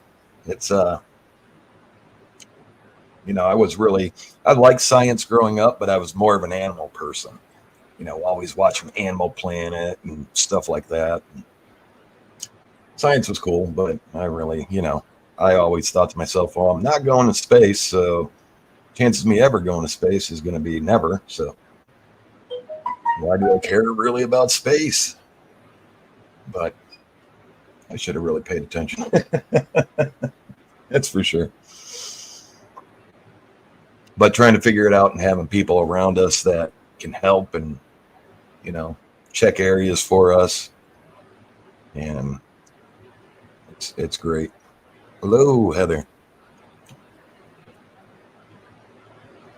But trying to figure this out, energy, we do a lot of work behind scenes. I don't, never really filmed it. A couple times we filmed it. Of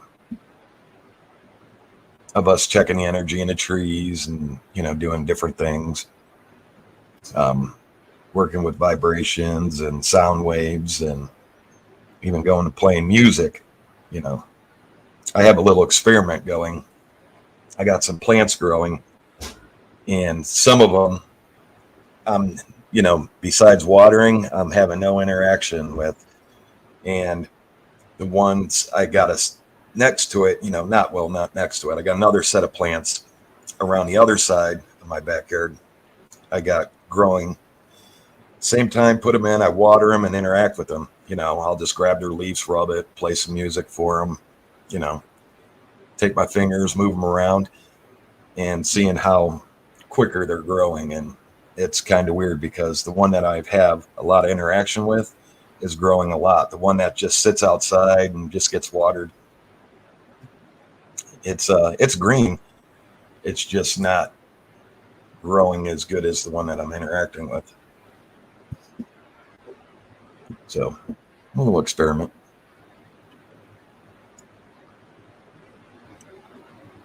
So plants do like music and like being interacted with.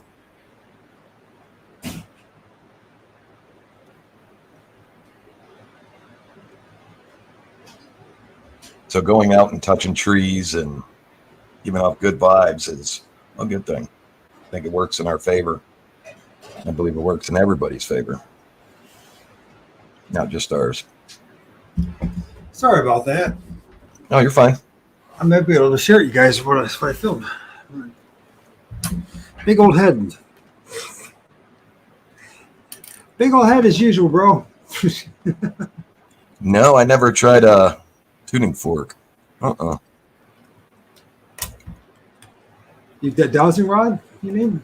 Or tuning fork? No, I was telling about a Dowsing experiment rod. that I was doing with some plants. You guys just use dowsing rods. Did you try that? Before I even started doing this, I did it to find water. Tried it to find water, and it worked.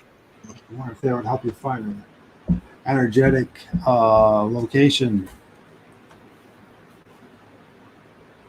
It's going to be weird looking. It's not going to be. You guys will see the difference, though. I hope you'll see it. Yeah. Then we'll move on to your stuff. I'm going to see how. Trees are so a big part of this whole thing, a big part of the equation, and that's my opinion, at least, for whatever it's worth. And Oh yeah. what I feel that one should at least try.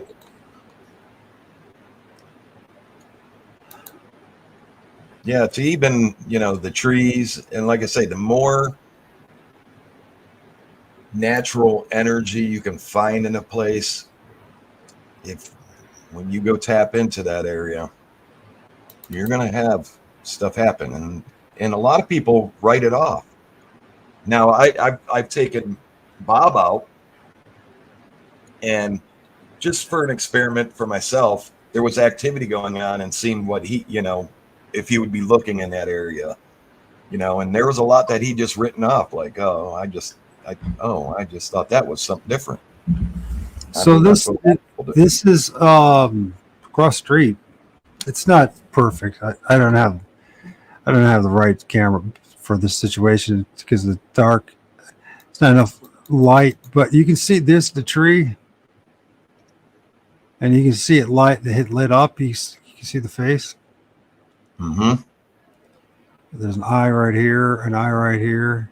It's got a nose. And one of the things I discovered too, this is a little blurry right there. This, like I said, it's across the street. Right.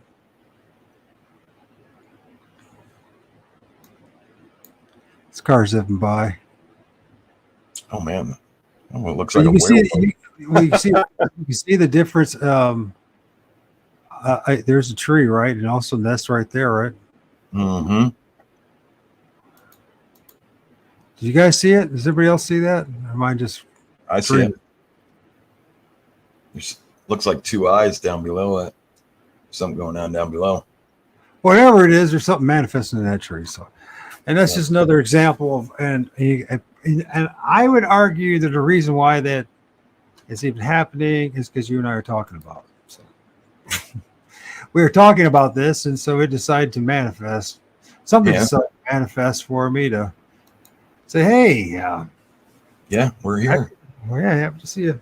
So, I've much better images, but I just like, wow, that just wasn't there before. How come that's there?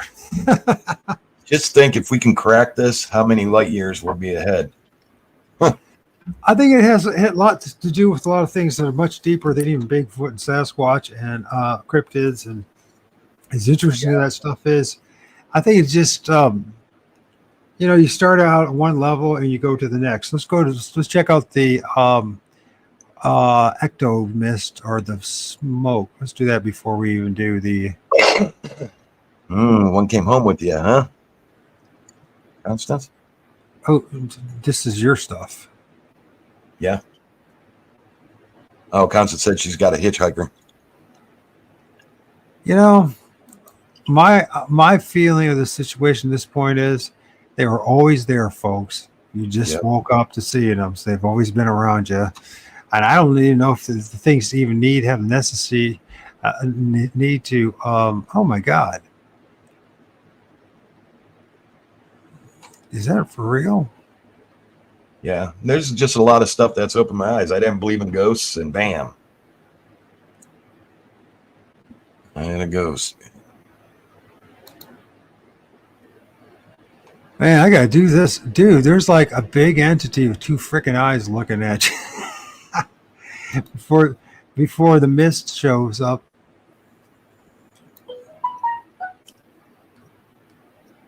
Yeah. Oh man, I see a face right there. Jeez. I miss a lot of stuff because I try to get to the key moments of a video, or something that I remember during filming, and then I miss a lot. And that's why I love it, putting it out to the community, and they go right here. It's like, wow, yes. we'll get back to that. But this, I feel there's like big entities in the woods. You get like these big set of eyes type of thing. Mhm. It's not a Bigfoot. There's like these other things that I don't know what the hell they are. There's like just they're almost like I don't know what they are. This is a giant entity, but I'm going to show. Actually, I'm going to show the eyes. I want to show the eyes. With you. Let's go back here so you guys see this. I think this is a good example of the fact why we need to get out of the box and always be focusing on the same things over and over again. It's Bigfoot, it's Sasquatch, it's Dogman, when there's a gazillion other things out there that are, it's just as real and maybe at least as interesting. Mm-hmm. And they all come together. You guys can see it. There's an eye right here, and there's an eye right there. Can you see that? I see it now that you pointed it out. Oh wow, that's trippy, man. And then so these eyes that show up, just like you pointed out the two eyes up in the air. I constantly find these two like set of eyes. It's like the camera caught it, trying to manifest or something. Yeah, I think it's just it's. Do you guys see that? I don't know how good that is. I see it. Those eyes are freaky. There's one right there, and there's an eye right there.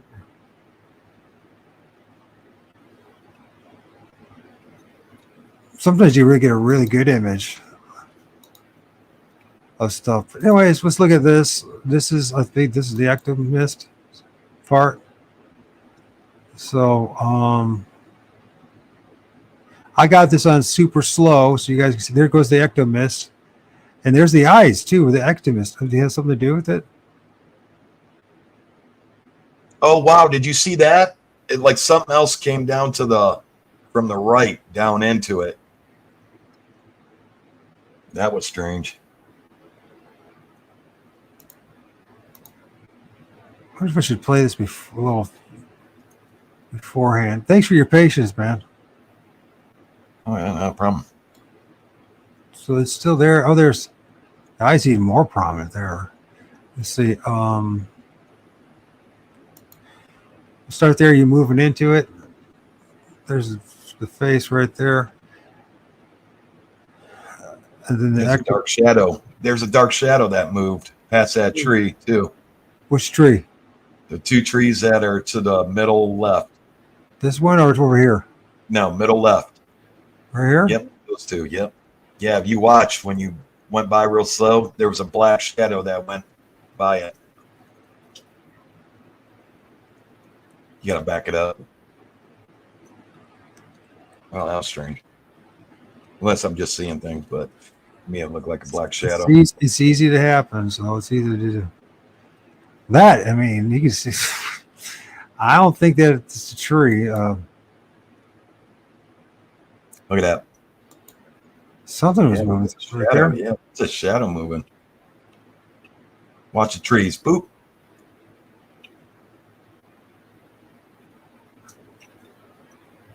There's something going on. Mm-hmm.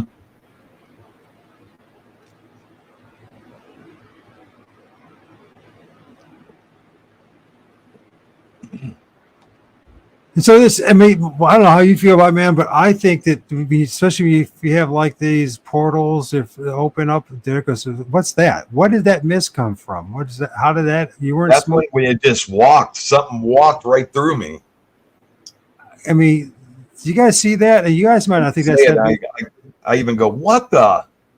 Yeah, you guys might not think that's that big of a deal, but you can remember there's nothing else going on around, period. There's no smoke of any sort. There's no mist of any sort. Unless somebody's...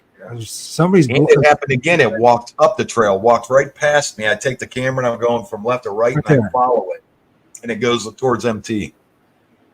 It just shows up like that and it's gone like that. Yep, and then you get that black thing that came in and something that came in from the top right. It looks like there's something down trail. Look at that. Middle tree down trail. Yep, down in there. Watch. Go back a little bit, and then So looks we're like it comes out around. you're swooping back, and there's no more mist or anything. Nope. There's something coming up at. Oh, there's supposed to be a rod coming up. Let's go through that one real fast. Yeah, that's twice in this area that I've had cold, like cold something. Well, both me and MT both had it. So you say you see a rod here. Watch, yeah. Now this is you circling it. That's me circling it. How And did then you? you'll see it shoot off behind him. What software package did you use that? Oh, I got a movement software. Did you see it before you clicked it? But go back and let it play slow. You'll see it. Right after, before I circle it, and then let it play slow. It's hard to time it. I'm just using YouTube. Yep. Watch on that tree.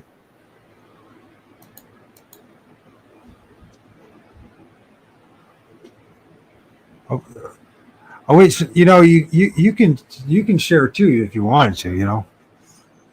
But you know what I mean, that would be so handicapped. Where's the rod at? It's right where I circle it. Watch on the tree where I circle it. Let it play out, and then you'll see it. Right there. See it? It looks green. Oh, yeah. I don't know what you did. Right there? No, you got to let it play out. Yeah, take it back. Something moved there. Yeah, don't stop it. Take it back to before I circle it, and then let it play out. Let's start all over. I know there's something afterwards. Yep.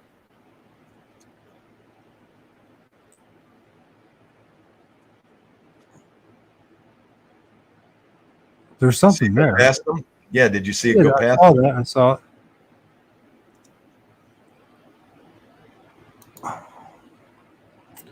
Is it like when you say a rod? Was it vertical or flying Vertical. Vertical. Okay. Up and down. Do it one more time, for my sake, because I'm selfish that way. Mm-hmm.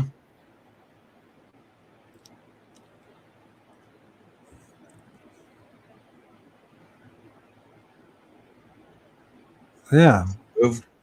Did you see it just with your naked eye? Oh, I just saw that there. There's the other. Yeah, part. I seen it with my naked eye. I even seen it. Yeah, I just circle because that's where it comes out behind him. So if you play it out, you'll see it move. I got as slow as I can face. So I saw that, and then the next thing is there's a descending something, but let's go after the or to each. Oh, there's the flash beforehand. We forgot. Mm-hmm. Yeah, when he was getting across the across that river or stream. Yep. What do you think these things are? Are these spirits, or do you think there's something else? Or what do you guys think it is? Got to be something. Yeah, you'll see the flash here behind them happen. That's crazy. We'll get there. It's me circling. Yeah. That was it right there. You just missed it. It was so fast. Yep. So you gotta stop it on it. Come on. Right there. Yep. That's it. Yeah, and even then, you can take that video and actually, if you're on a phone or a touch pad, laptop, a touchscreen laptop or your phone, and you can take it and zoom in. Just can't zoom in on your computer. Well, I I could zoom in with my software on my computer. Mm-hmm. Gee, where are you at? Now, I thought I saw something here. Let's see.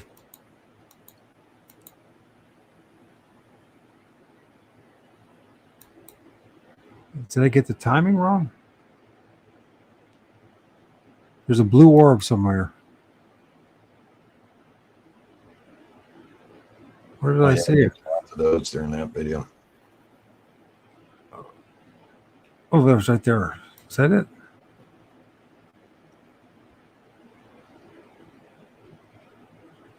Screw it. Let's just go with the or something flying at. Let's see. Let's go to the after this. Okay, 1 hour and 20 seconds is what it is. Mm-hmm. I was wondering about that because I've seen this numerous times, and I want to talk about this and how to call them in.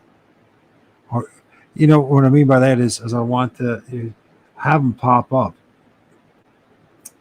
them physically pop up in front of you. Was freak the living hell out of you, that's for sure. But yeah, I don't get freaked out. I don't think they're out to do anything to us.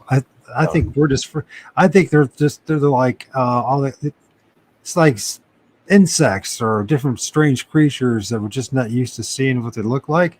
So and thanks to Hollywood and all that, been corrupted our minds to think they're all monsters. And honestly, have they done anything to you? They haven't done anything to me. Nope. They'll try to scare you. Rock throw and yells and some weird things have happened, like pissing blood from the. I think it's from the radiation but I don't think they're like out to kill us or devour us or. No. Am I in the right place? No, I think like with the me and MT. When that portal happened, after the portal, being really thirsty and dehydrated and not feeling right, I think you'll get those kind of symptoms. And one would say, okay, maybe that, was an attack on us or something. But I think it was just from just circumstances. What was going on with the portal or orb or whatever you want to call it. With all the environmental changes going on around us. Now, if able to move into this, well, how far away is this, first of all, from where you guys at? Is it other side of the ravine? Are we talking 20 feet, 30 feet? To the other side? Yeah, where this dark spot is. You know what I'm talking about? Where you're looking at? That was probably, let's see, I want to say 75. I would say 50 to 60 yards, if we're going to put it in yards. So this is what happened to me. I started seeing this, like these conical, like jet black figures. Yes, Shannon.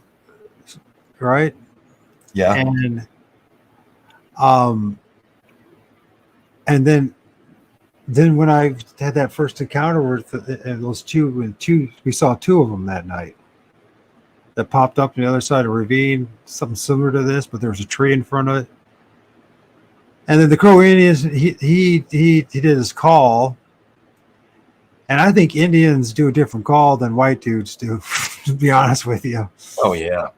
And there's I don't know if it's a soul thing, connection, or just a vocal thing or whatever. But and then he literally threw. So you did the call, and they both popped up, right? And we both went right away. He saw the Eyeshine, I didn't, but there's two of them. And then he threw that son of a gun, threw a piece of pizza at it, believe it or not, because believe it or not, he had two pieces of pizza in his hand while we were doing it, and and that's when he started crawling towards us. But I was just wondering what would happen, because you both from your vantage point, which is it's not going to be very satisfactory for you guys through camera lens because our eyes see something different than the camera lens. Right. Right. It probably looked a lot larger to you guys, the YouTube, than it did to us. Just kind of like the moon. Right. And, you know, the moon's like just a speck on your camera unless you focus in and on it, right? Right.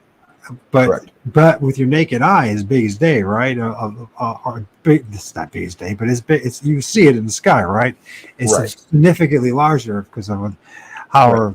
our eyes are able to focus and on it. So, how big was this thing when you saw this, and did it have kind of a conical or kind of head-like shape? Or did you what is it that made you guys like stop and look at this thing? When I first seen it, if I can recall this right, when I first seen it, and I didn't say nothing to MT, but I said on the camera that I saw it. And I believe I caught it standing, like before it bent down in the standing, kind of like, yeah, like that. Then when MT seen it,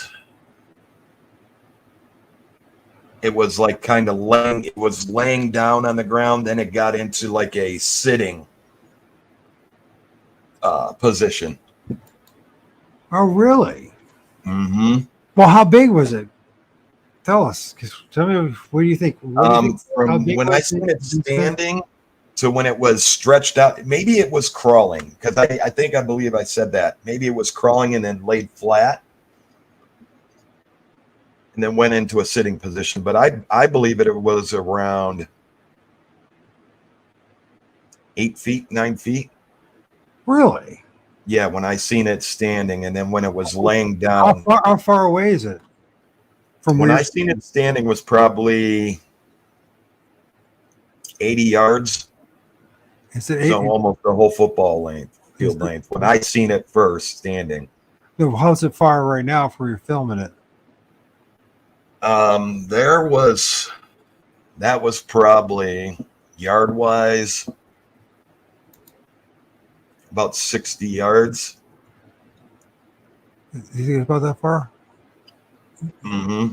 Okay. Yeah, but you gotta. Well, there's definitely something there, and I'm trying to figure out what caused it because it doesn't look like a tree caused it. Nor does it look like a stone or a stump, but that doesn't mean I'm right. But something. Right, but also I picked it up. How I picked this up was I put my moving software on it. So my movement detection software, it scans the whole screen, the whole video, and when something moves, it like takes these dots and kind of fill in the spaces to watch it move. So you can kind of like see what it's doing.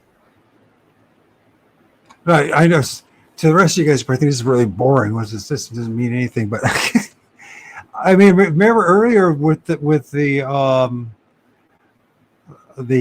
portal, there was something black that did seem to manifest and come out of it. So right. Yep. And I'm at about a 75%. I wonder if you guys would have walked towards it, if you would have called it, or kind of communicated towards it. I don't know. Well, from here on out, it follows us. It follows us. It literally follows us. You'll see it throughout this video, and we even say there it is. Then Mike sees it. Then it's looking at MT. It was crazy. It followed us all the way up, and then at the very end, it gave us a scream and a tree knock. So, or tree pop? Tree pop, yeah, tree I knock. call them tree pops. I don't call them tree knocks anymore. I call them pops. Makes more sense to me. Yeah. Never seen Bigfoot ever whack on a tree. That's for sure. Yeah, I mean, tree slap, pops, cracks. Do we miss it? Does it take off? Okay, so then the next thing is there's a lot. All I gotta say is there's a lot of stuff in the woods. A lot of stuff in the woods, and it's more than just Bigfoot, Sasquatch, or Dogmen. Right. Our little people are all the other things that are traditionally told us. I think there's a whole ecology going on. Right. And I know it's not very popular to say that, but it's getting pop. I think by the end of this decade, become more the norm and accepted. Yeah, as technology keeps on its way, technology was the big factor in getting to this point. You know, back then you just had a camera, an old camcorder, and you're out in the woods trying to film. You know what I'm saying? Now we got technology is caught up. Well, you know, as best as we could. Oh yeah, it's so much better than it was even 10 years ago.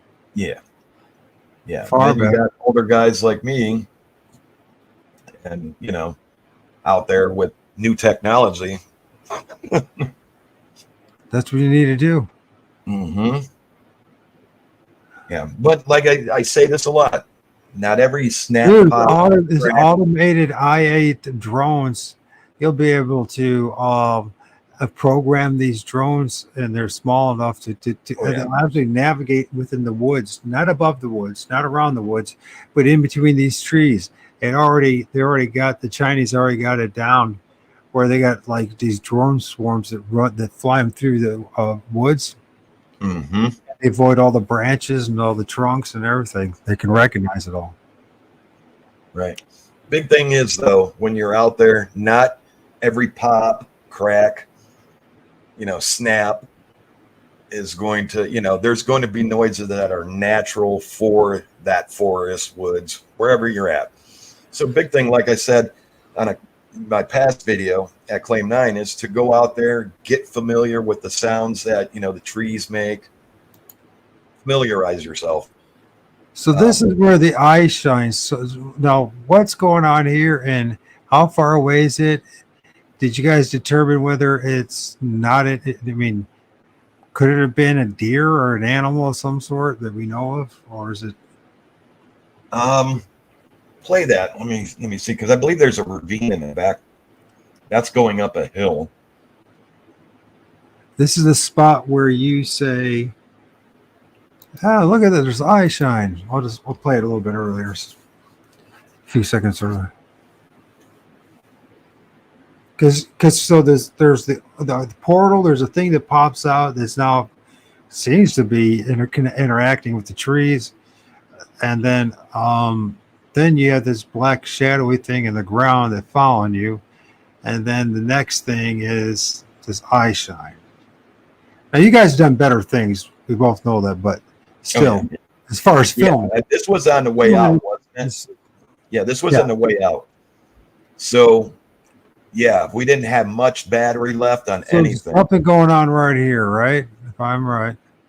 Yeah, there was actually, I believe, some in like to the far left at some point. I think we actually see almost like two set of eyes at one point. Mm-hmm. It's not. Yeah, but they go, is that Eyeshine MT?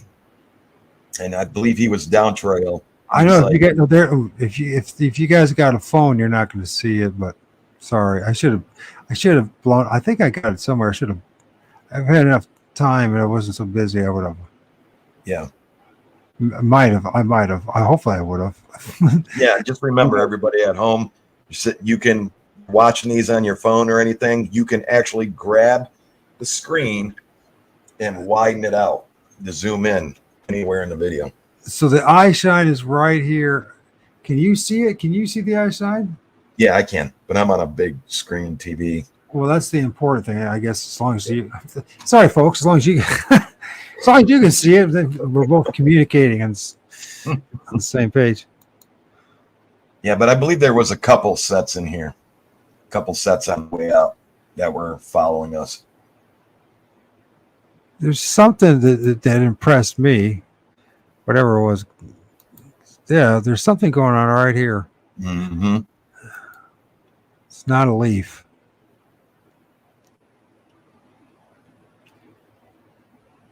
Oh, you do blow it up there. Okay. Yeah. Oh, yeah. Okay. Yeah, I do. Right there. Yeah.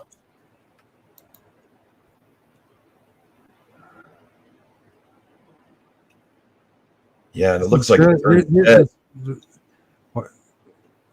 Yeah, it looks like it's turning its head, doesn't it?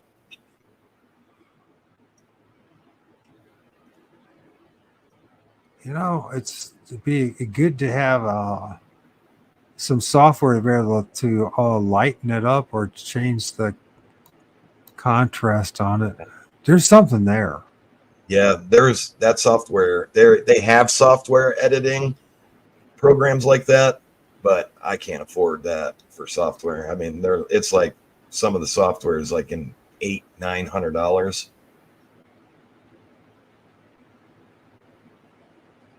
Mm-hmm.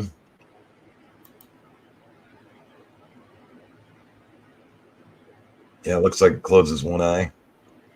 Starts looking straight. Ugh.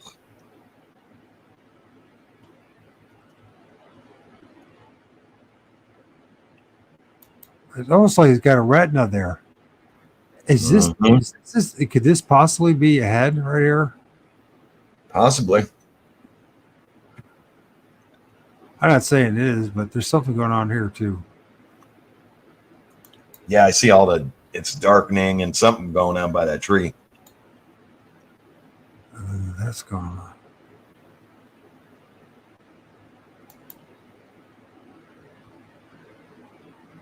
Yeah, there's definitely two eyes there. What's blocking this right here? I don't know. Is this more than one? What's going on right here? I believe so. I believe that we had. Did you have what if there's a group of something that showed up? Or if you want to call it Bigfoot, that's fine. If you want to call it something's a group of something. Mm-hmm. Let's go back. Yeah, they definitely followed us out if you watch the video. Thanks for having fun with me. I appreciate it. Yeah. Nobody else. And for the rest of you, you're like, I want this nonsense. And I was like, yeah, you guys got to pay better attention to what's going on here. I mean, I shouldn't tell you what to do. You don't have to do whatever you do whatever you want. But a lot of my observation, like we've done it before, was showed where we found like arm wrapped around a tree. Remember that? Mm-hmm. And then you look for these shadowy, like that they don't add up with what should be the shadows from the trees or other objects around to cast the shadow. And then you'd be looking at this like blob right here. You know what I mean? This blob right here. Yeah, you can't even see the trees behind it. Kind of weird. Wow, look at that. Boop. It just blocked out all that. Wow, I didn't even see that. Something's absorbing that light. All right. To me, it's important because it changes the game and it makes instead of what everyone else says it has to be, you're like, okay, if we stop listening to all the other voices and figure it out for ourselves, because everyone else is shooting in the dark themselves. You know what I mean? They're just grabbing balls, parroting what somebody else says. Look at all the tree. It's human nature to do it. We all do it, but look at all the tree breaks in there too. It's strange. Yeah, the point there at the end of the video was just to get out of there, because we had MT was running on 0% light. I was running on like 1% light. My other light went out. My other light was drained. My power packs were drained. MT's power packs were drained. So at that point, it was kind of like film what we could and get out of there, because we did not want to spend the night. What happened to the Eyeshine? Oh, that's right. I come early. Okay. Yeah, I understand. Well, did you guys know your way back anyways? So your first time being there or something? No, but I didn't think so. It was leaving. That was our second time there. There's something there, but it's what is going on there? That's weird. Something is absorbing the light.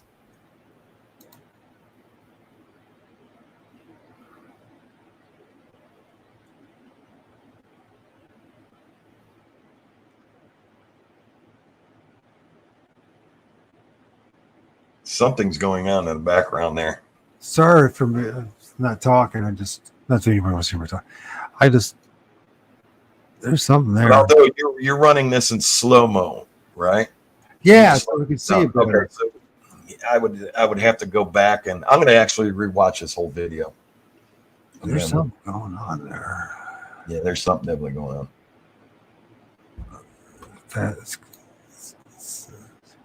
There's like a very shadowy being. Yeah. You know, it'd be a good example to show people what I'm talking about, or at least what I'm thinking. Is this guy that I filmed in the daytime? I don't know if did I ever show you this one? You probably saw this one before. No, I never seen this one. So this is my neighbor's yard, and this is an entity that that I believe is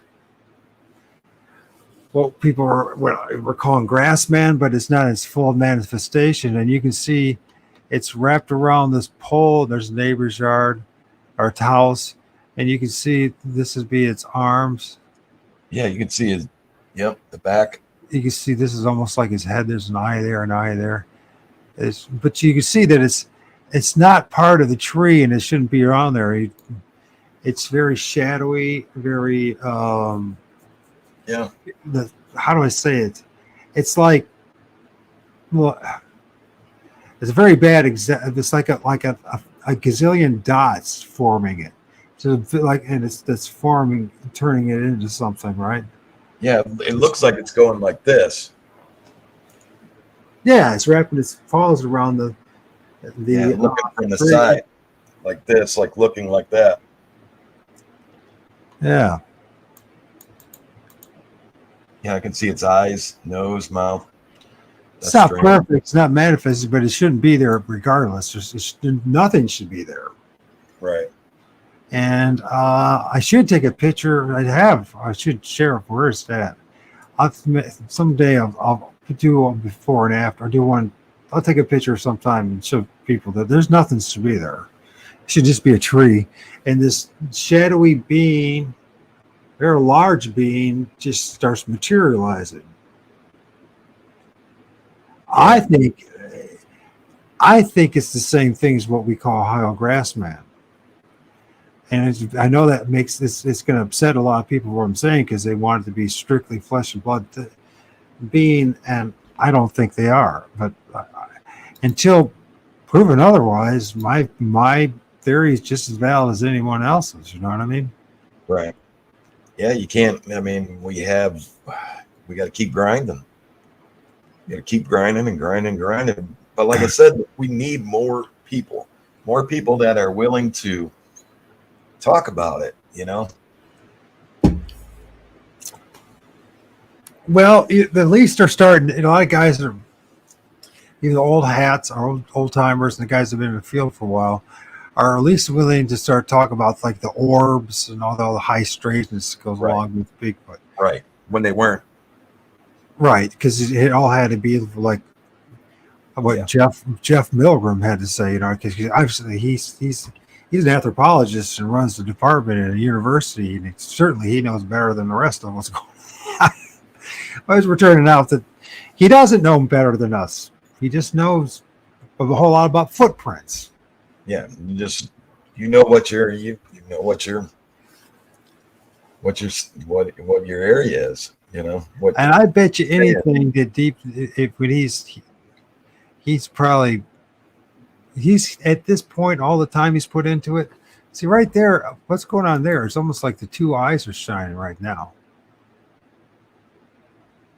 You see that? Yeah. Oh yeah, it looks like they're even. At some point they go like that. You know, like it's trying to look from behind a tree, you know, kind of like moving like I'm doing here.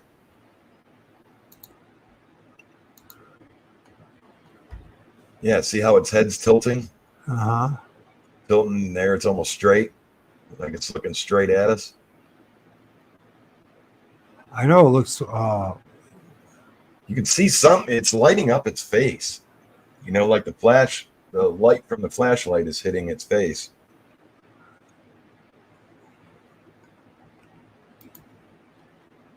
Something going on in that background, man.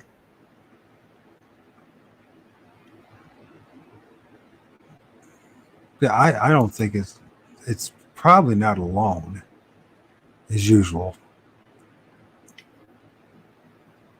Oh, shoot, that was good.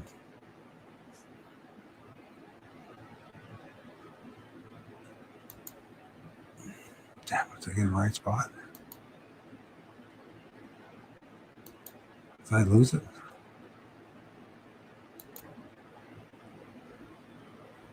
Right Imagine there. doing this for hours and hours and hours.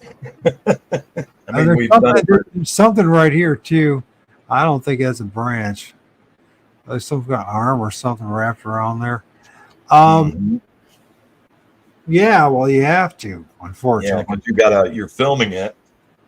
That's Then you got to take the footage from your camera, put it to your computer, then from your computer into the video software. So you're, and then you're watching it, and it's just not a day that you can put a video together. I mean, from like 8 a.m. in the morning and have it out before oh shit! 9 p.m. What happened? I mean, it literally takes hours and hours from shooting it to putting it together for everybody to see. It's That moment right there. There's something that you well, I would recommend you do what you want, but at 1:27.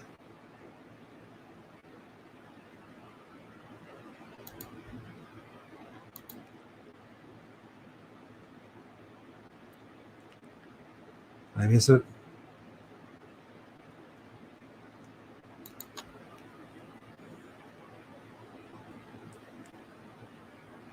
I'm sorry, I'm trying to focus.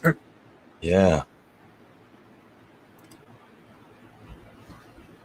Yeah, Bob, it does, doesn't it?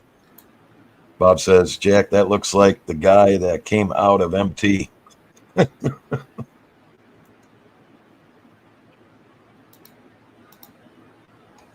That's nice when you got two eyes like that, and it also got like a conical shaped head. Yeah. It's nice to have everybody that we have. It's nice to have MT to come out with us. It's nice to have Trapper. It's nice to have Moose. It's nice to have T-Mac. We're all different minds, See that? It Yeah. it blinks Yep. at 27 127.06. It blinks. Oh, there's two eyes again. Yeah, I'm going to go back and watch this whole thing.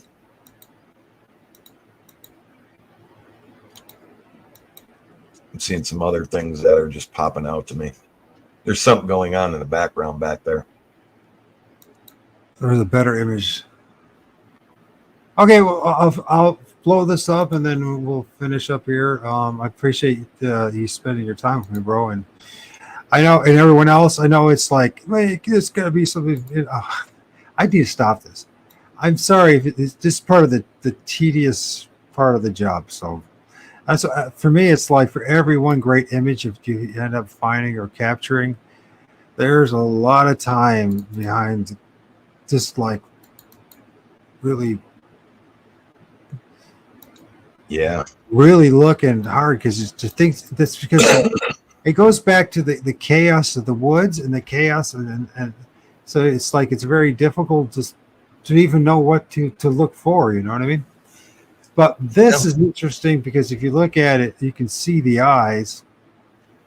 There's something going on here. It's imperfect as it is. It's shadowy, and that's why I think they're like spirits. Yeah, look at the eyes and then look at the shadow behind it. It's kind of got a round top of the head. See the top of it where it's lighter on the tree. Then if you go down in between the eyes, it's darker. That's kind of strange. It's almost like it's like going through the tree. Yeah. Kind of like the Jelly Man. Sounds like it's going through the tree. Okay, well, what's going to be new for you, bro? Well, I'm feeling better. I know MT's still down. Trapper's back. But he did call me and say, hey, you want to go check out an area tomorrow? Hoping I feel, if I can get to like 95% better, that would be great. I'll definitely, but I'm thinking tomorrow we're going to go out and get something done. I know MT is down. We're going to see what his doctor says. Go from there. We got claim 10, new claim. And this claim, that was weird. I just seen a shadow walk by the door. It's weird when you start. That's why I start focusing on this stuff. Things start happening all around me. Yeah, I got to the point now, right? And one of the things I don't embellish. I just don't make up stuff anymore. I don't try to explain it. I just say this is what's happening, and I don't. My belief is happening around each and every one of us, but most people we're so shut down through religion, from the school, from all the biases that are inside our heads, and we are totally convinced we know what we're talking about. But once I'm at the point where it's like, once I just let go and said, I'm just going to look and I'm going to accept whatever it gives. Next thing you know, I got all sorts of things I'm filming. You know what I mean? As you guys can see behind me, if you just pay, these are things I film in my neighborhood around me. And I'll make it a little bigger so people can see it. And I honestly don't think there's anything special about me. You can see this shadow being. I don't know if you can see me pointing there. Can you see me pointing there? No, you probably can't. Yeah. Is it moving around? Yeah. It's this is one that's an orb of what had coming out of an orb. There's a BigFoot that I filmed popping around a tree. There's a guy. Last guy I filmed right there that's actually moving. Got that moving. I got ones that look like you'll figure it out. My point is that anybody can do this, and I'm not special. The only thing that's different is me than most people is I just threw up my hand and said, okay, whatever you give me is what you give me, because it isn't adding up to what all the experts are saying. You know what I mean? It's taking me down this way. The end game that I want is to have one on film. I want to have a Bigfoot on film. And I'll tell you, this journey along the way to that has been great, because we've been getting so much. And how about you just like have you tried, like, maybe you do, I don't know, do you do this? Do you like this kind of intuition, like something a force?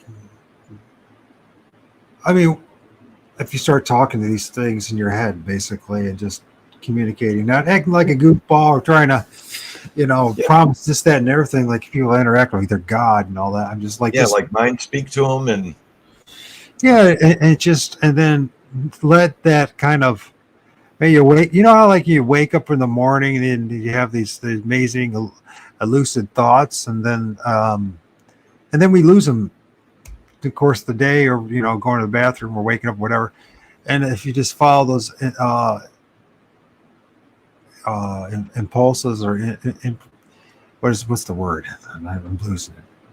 Yeah, I went out there and I said to him, you can get into my mind and see my intentions. Want to see. And you just go yourself and not go with the crew, and just maybe it's just going to be. Maybe you're going to have the same similar experience. Maybe it's just a quarter mile away where you're living. I don't know what your circumstances, but it could be, at 8 o'clock at night. And evening is one of the best times to film and stuff, as you know, right before it gets dark. Or, hey, Diesel's going, and right when it turns dark. And it could be in your backyard. In the day, though, lately. What's that? I've been having some funky stuff happen during the day lately.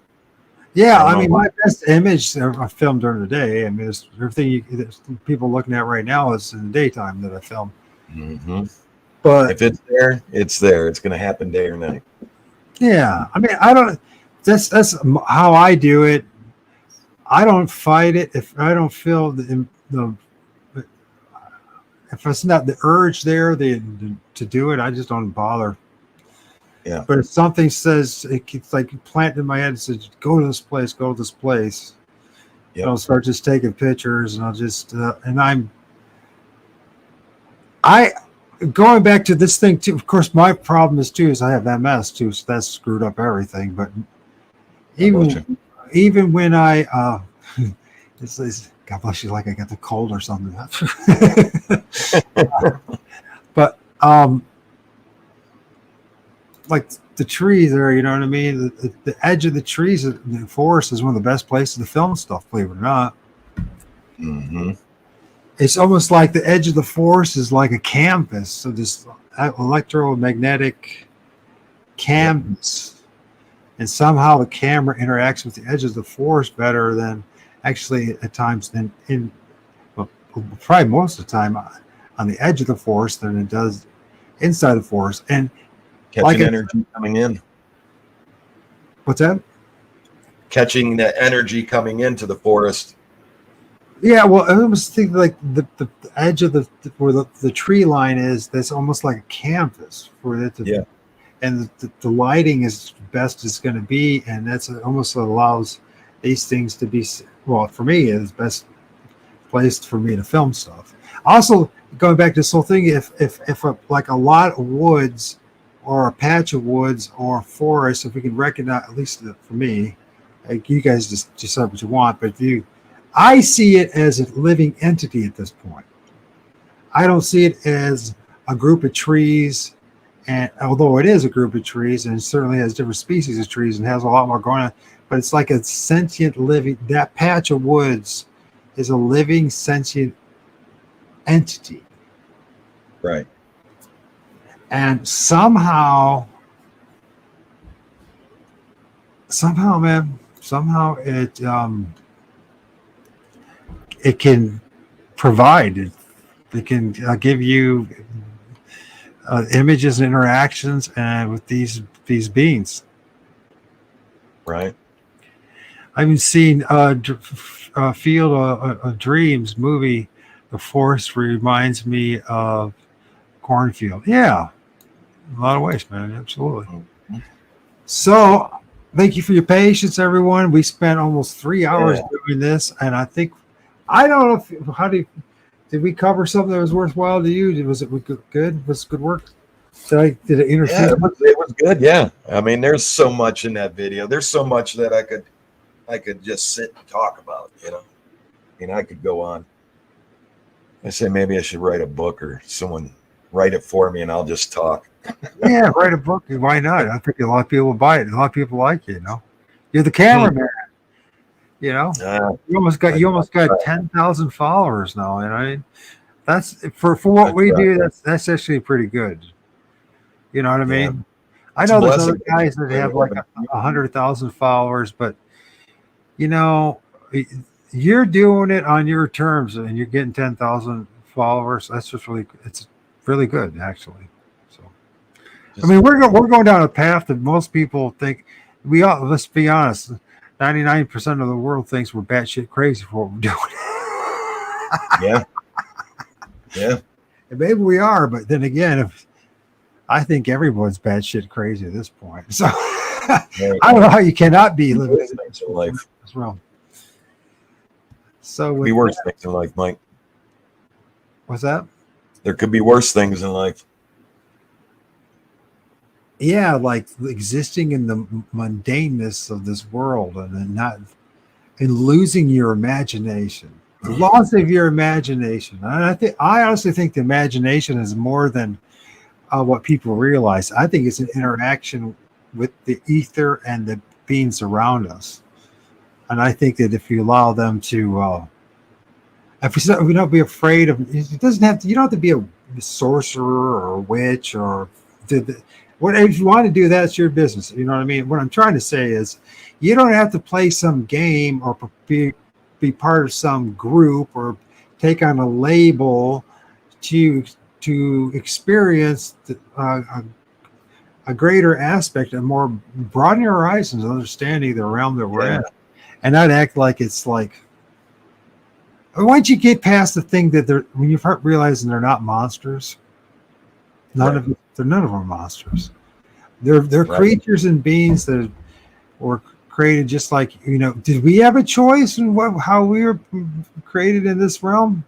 Did we? I mean, some people say we did, but I don't recall anybody asking me, hey, Mike, do you want to be a human being or a Bigfoot or what?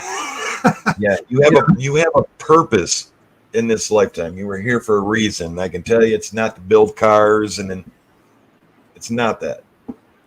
Jesus says we're the monsters. I think we are, but it's not. It's different than what most people are all about. I gotta save the world. Gotta save. I think we're designed. The meat suit, the avatar. I think some entity designed us and put us here to actually destroy this creation. And I think this is the reason why these things are so. I think this makes any sense because I've heard numerous stories and I've had all my experiences. I mean, I've heard ghosts be afraid of human beings. And I've heard the story, and I've had strange encounters, which it sure seemed like they were more afraid of me than I was.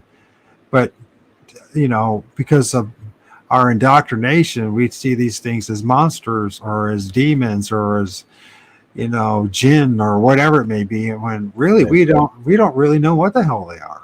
But they haven't done. Did they do anything? They haven't done anything to Diesel. They haven't done anything to Mike. They haven't done anything to you. They haven't done anything to anybody.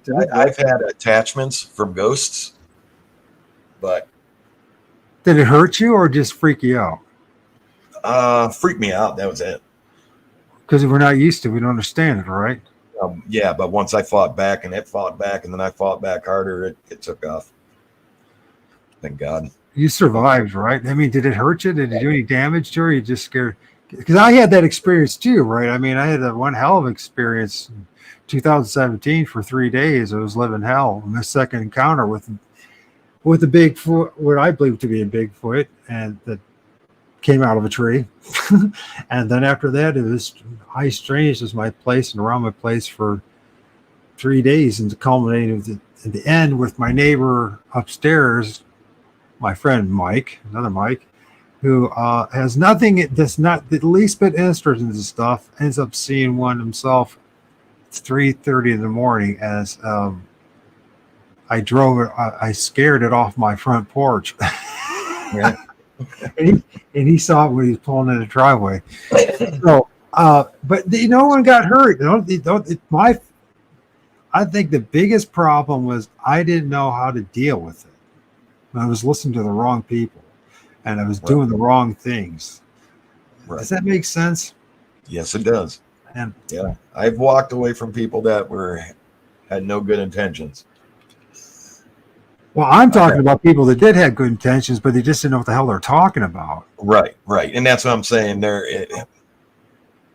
They had good intentions, but their intentions weren't good. Right. They really didn't have the answers, right? So right, yeah, and I walked away. So thank you for spending 3 hours of your life with me. I can't wait to I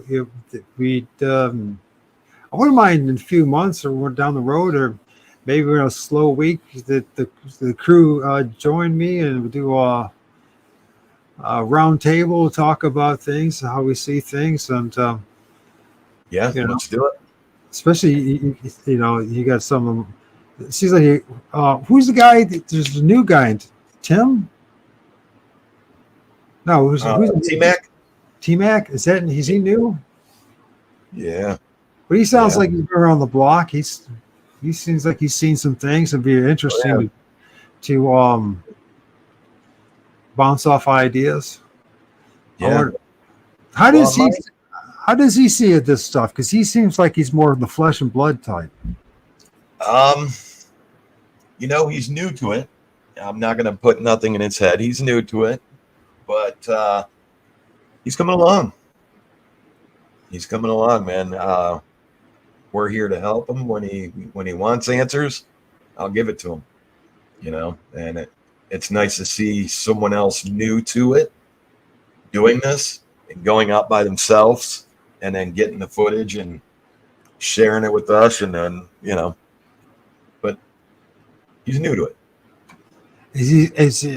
How long has he been with you? Well, he's been Trapper's friend for a good while, for years. I've known him. Let's see, a couple months. About 6 months, 5-6 months. Nice. Well, it sounds like how many guys are in the crew now? Oh man, we're getting bigger. We're getting big. We got I got guys now that work with us that they'll be on film sometimes here and there, but they're working with us now, but they're going out to areas that, we cover, and then getting, we'll go out, we'll hit it, get our results, and then they'll go out and get their results, give us their results. We'll go over the data, compare them, and it's been good. So right now there's, let's see, 14 of us. Nice. Yeah, and we're covering far north to far south, east and west of Ohio. That's awesome. I'm so happy for you guys. At any given moment when a call comes in, I can have somebody on it, and Yeah. And you guys, you're on the right path. At least that's how I see it. So once again, this Jack Riggs, the cameraman and the crew, and what we I guess the most amazing thing of tonight was this thing that seems to be a portal on which there's extreme temperatures inside it, but on the very fringe of it was extreme heat inside it, but extreme cold on the outside. Right. Which is extremely bizarre. How many times you have to say it's extreme? I don't know. But no, that's right. What the heck? So it'd be interesting once again to see what that location looks like in the future, if there's any kind of death or any kind of die off from the trees in that area, because I don't know how any living thing could survive that. Well, if there's die off in this area, I've seen die off. I've seen areas die, and I said this before. We've went in areas that were very active. We've had something major happen there, like a phenomenon happen, and then the area die. Trees, bushes. So if something happens here, I got a list for you. I will have cracked the case. If this area dies, or part of this area, or this portal, or whatever you want to call it, I call it a portal because I don't know what else to call it. But if those trees in that area die, I cracked the case. Portal opening something. There's a lot of things to happen. So I think, Jack, it was awesome talking to you. Everyone else, thank you for spending time with us. And yes, thank you. Keep on promoting Jack, man. With that, I'm going to end the recording. Oh, before you do that, please, everybody, go check out Mike. Click on the link, go to his page. Thanks. The link is in. I put it on the Facebook chat room page. I just warned you, I talk about a lot of other things. I talk about things that could probably make you really upset. So I don't mean to, but yeah, but he's very honest. That's part of the pursuit of the truth. It's pretty ugly at times. It's pretty upsetting, that's for sure. Yeah. It's all part of shattering the illusion, you know what I mean? I never get mad at hearing somebody's perspective. I never do. It never upsets me. Never has. I don't think it could. That's good to hear. Yeah. Well, here you are. You're still talking to me. So, what I mean? This says something, There's an awful lot of people, whether in the community or outside, and rather or not. So it is what it is. So I don't blame them. All right, man. All right, brother. Thank you, everybody, for being here, hanging out with us tonight. I appreciate y'all. Let's see, what time is it? What time? I tell you what, to make it a good 3 hours, if you want to stick around, you can. Whatever. I think I didn't to redo my videos because I changed the name of my show to the Loosh Farm, but everyone knows me as ORD, so that's the important thing. I'm going to play some music that I have, just to Send us out with some music. Yeah, I want to hear some. Everybody, keep an open mind, and like Constance says, open mind, and check around your areas, because I'm telling you, like I said, I'm not going to break it open yet, but we got water that flows north. We got water that flows south, and their hunting area is around that middle. And at least there's some kind of vortex, some kind of there got to be some kind of energy that it produces on the macro level. You know what I mean? Oh yeah, yeah. That's why we always picking up. That's why we're always picking it up. I'm trying to think of which I want to play. All right, thank you. Y'all have a blessed night, and we'll be doing some hunts this week. Yeah, that's awesome. Hope everybody starts to feel better, back to get better, and everything else. How about time collapse? Hey, sounds good to From me. a German band called Skumudu. Here we go. Ignition sequence start. 6, 5, 4, 3, 2, 1.